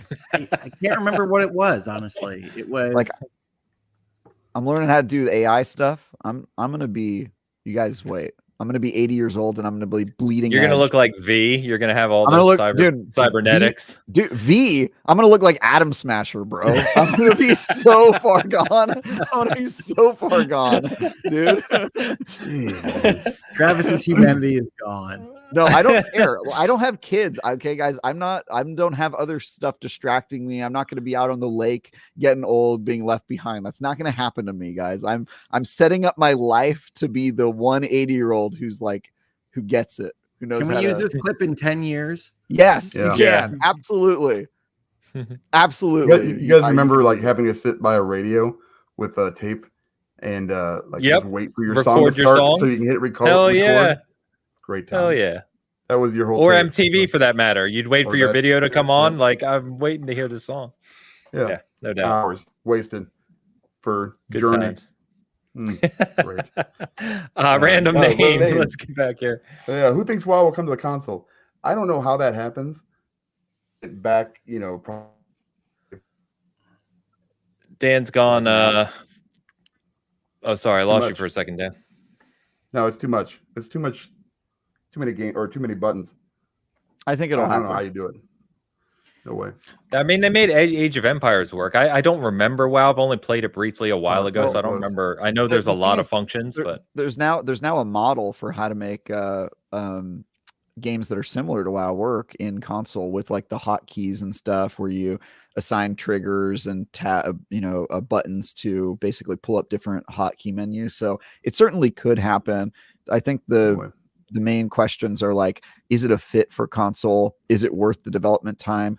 Are console players even going to be open to a subscription service, which is very uncommon in the console space? So there's a lot of like what ifs. And I personally, if you were saying, Travis, where should Blizzard spend its time? I would not say on developing that, but I do think it'll probably happen because it's such a big game. Well, I mean, Final Fantasy 14, Elder Scrolls Online, they work on consoles, but I think while they've solved the controller issue, those are with game designs that are kind of aimed at consoles at the same time, right? So you really only have a seven skill rotation or what have you. So I don't know where WoW left off at, but I remember it having a lot more things that you needed to rotate through. It does. Yeah. Yeah. The other thing is they could always just port it and say you need to have keyboard support. Yeah. They have a keyboard. That's really the only way. Yeah, which they support today, right? So they could just say it's a mandate to play it. You can play it on your Xbox, but you got to have keyboard. Yeah. Thank you, random name, and Debbie's back. Debbie with $10. I've been playing WoW since it launched. We're happy to back battle for Azeroth. Should have been 2 X packs. So great to see them learn here. Is Dan robotic for anyone else, or is it just me? Yeah, I know Dan was in and out. It's my crappy. I don't know what's going on, to be honest with you. I think it's my wife's computer. It's a wall. Here. Okay. Done here. Just making sure it wasn't me. But Debbie, thank you for the super chat. Yeah, I from what I said, I think from the people that have been playing WoW, the response I saw was very positive, as it seems like it is in our comments today too. So I think that's great. Obviously, WoW's been around a long time. It's pretty impressive that they still have that community. I know it was dropping over years, but it feels like it's got some momentum behind it. So it'd be pretty cool to see how that evolves. So Debbie, thank you so much. All right, guys, I think we'll get ready to wrap up. The only thing I was going to mention super quick is just that Lies of P, which Travis reviewed, a lot of people seem to enjoy this year. I don't know if it's director or producer, someone can correct me, but came out this week, and they're not only teasing the DLC already, but said they're going to begin working on a sequel. Yeah, so, and maybe Travis can explain to me why I'm getting pictures of the Wizard of Oz and Peter Pan. Yes, in reference to the Lies of P. So I suppose that cat is out of the bag since they announced a sequel, but the ending of Lies of P reveals that. I mean, that this is out already. They announced the sequel. Yeah, I know, but I don't know it. Yeah, well, I mean, it announces the bigger universe. They basically announced a sequel at the end of the game, right? Okay. And spoiler alert, it's not a Pinocchio story. It's a different story. And so if you're seeing other fairy tales, that's where they're headed. Okay. With it. So they're going to try to carve their niche out in fairy tale Souls likes. Correct. Okay. They're going to make fairy tale Souls likes, and the next one has already been. We know what the next one is going to be, and so if you finish Lies of P, I will tell you that's the spoiler. But if you want to know which one they're going to, I won't spoil that for you. Beat the game, and then you'll see where they're headed. Hey, if you're going to do a niche, do it with public domain works. Do it with public domain works that have a weirdly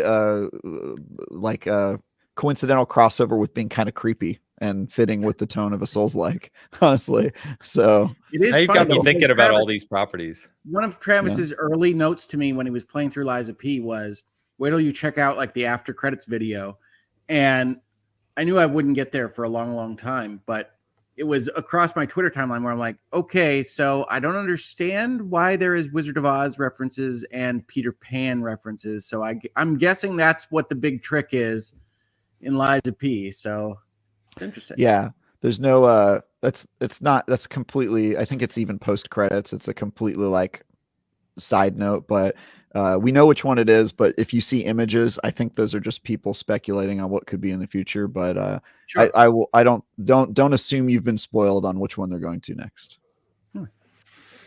I will not assume I have been spoiled. Funny IPs that you could do like a Souls like with, which I'm sure they're the list is endless. I feel like Peter Pan would be tough because they would have to call the game Lies of P as well. If they went Wizard of Oz, they could do Lies of D for Lies of Dorothy. Pan. You know, it's Lies of P squared. Lies of P squared. Yeah. P squared. What about Wizard of Oz, man? Wizard of Oz would be Lies of D.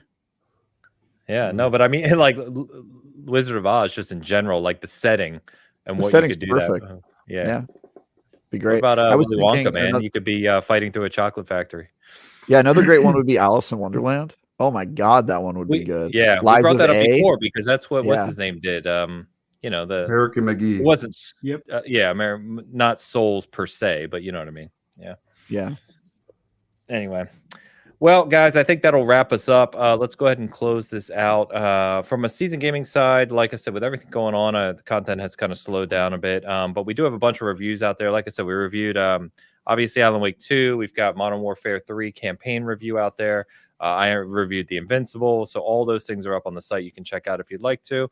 And then I got a lot of people watch my statue kind of reviews. I've got the latest statue of Sigurd, of Katarina from Dark Souls, sitting here that I need to do a video on. So I'll do that this week too. You can check that out. It looks like a cool one. But I will hand it over to Sam. Sam, I want to thank you for coming on and hanging out with us, man. I appreciate you. It's great to have you on for the first time. I'll put Sam's information in the description. I forgot this morning when I first uploaded it, so I will add that there.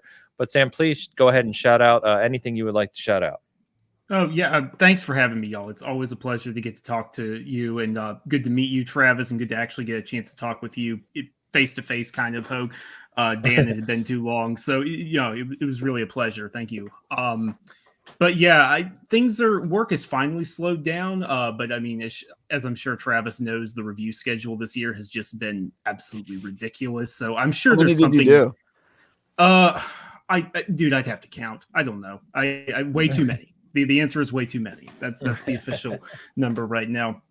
But always working on stuff over at Windows Central and then Inverse as well. So I'll be sharing my stuff on Twitter at Samuel Tolbert, Tolbert.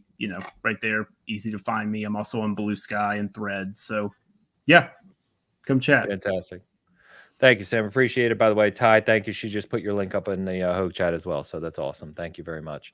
We'll go ahead and close out the poll. I forgot to mention the poll. Eggnog has won the poll with a yes, about 2/3 of the vote. So yes, we've got Eggnog fans here in the Bitcast. Like I said, mix it with Kahlua. It's really good. All right, Travis, what you got happening? Yeah. So first of all, Sam, nice to meet you. Look forward to talking to you more.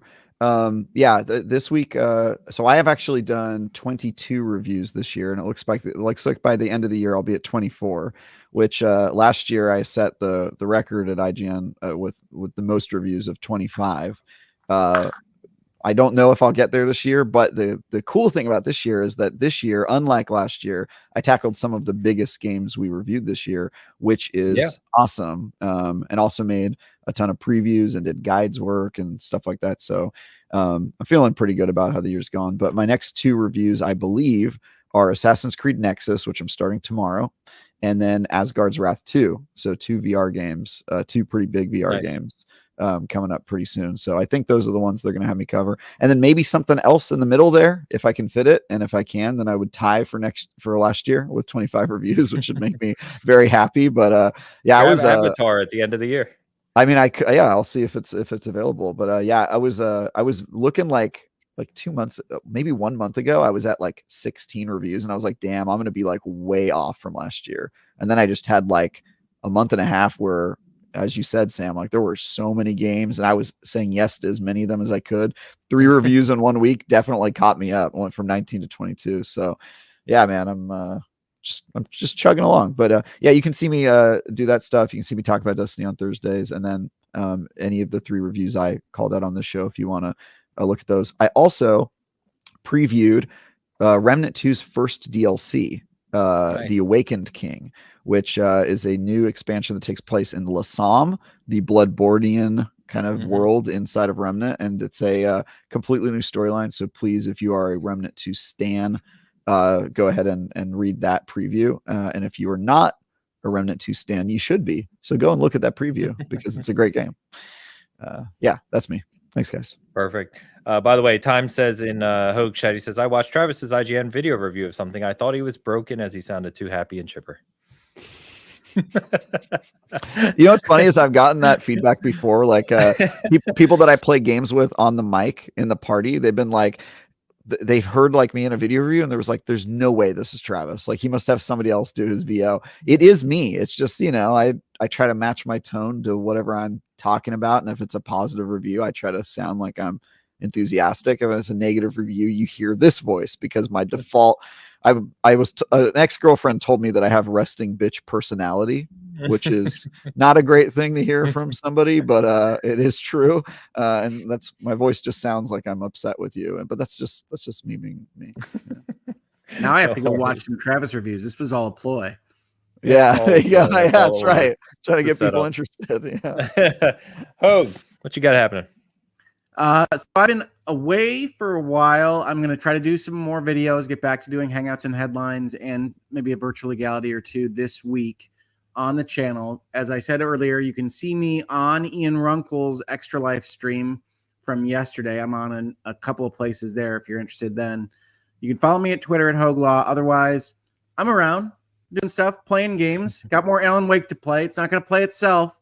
It's not like you can just write your way out of things in the Alan Wake's universe.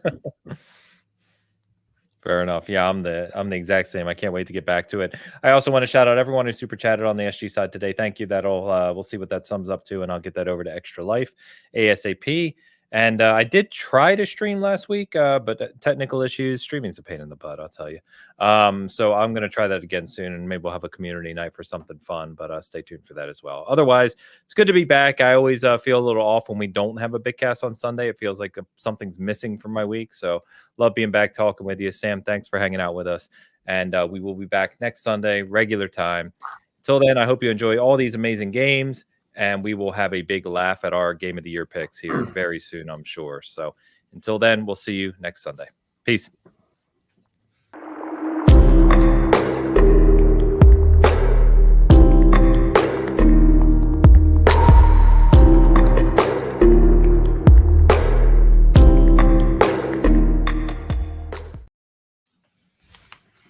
All right. So I've streamed something like 9 hours this weekend. So I'm going to get out of here early. Yeah. Goodbye, I'm everybody. heading out as well. I got Take errands care. to run and food to eat. Nice Guys, guys. thank you, Sam. I'll be in touch, man. Let's stay in All right. touch. Yeah, Good to see definitely. you, Sam. Okay. See See you ya. guys.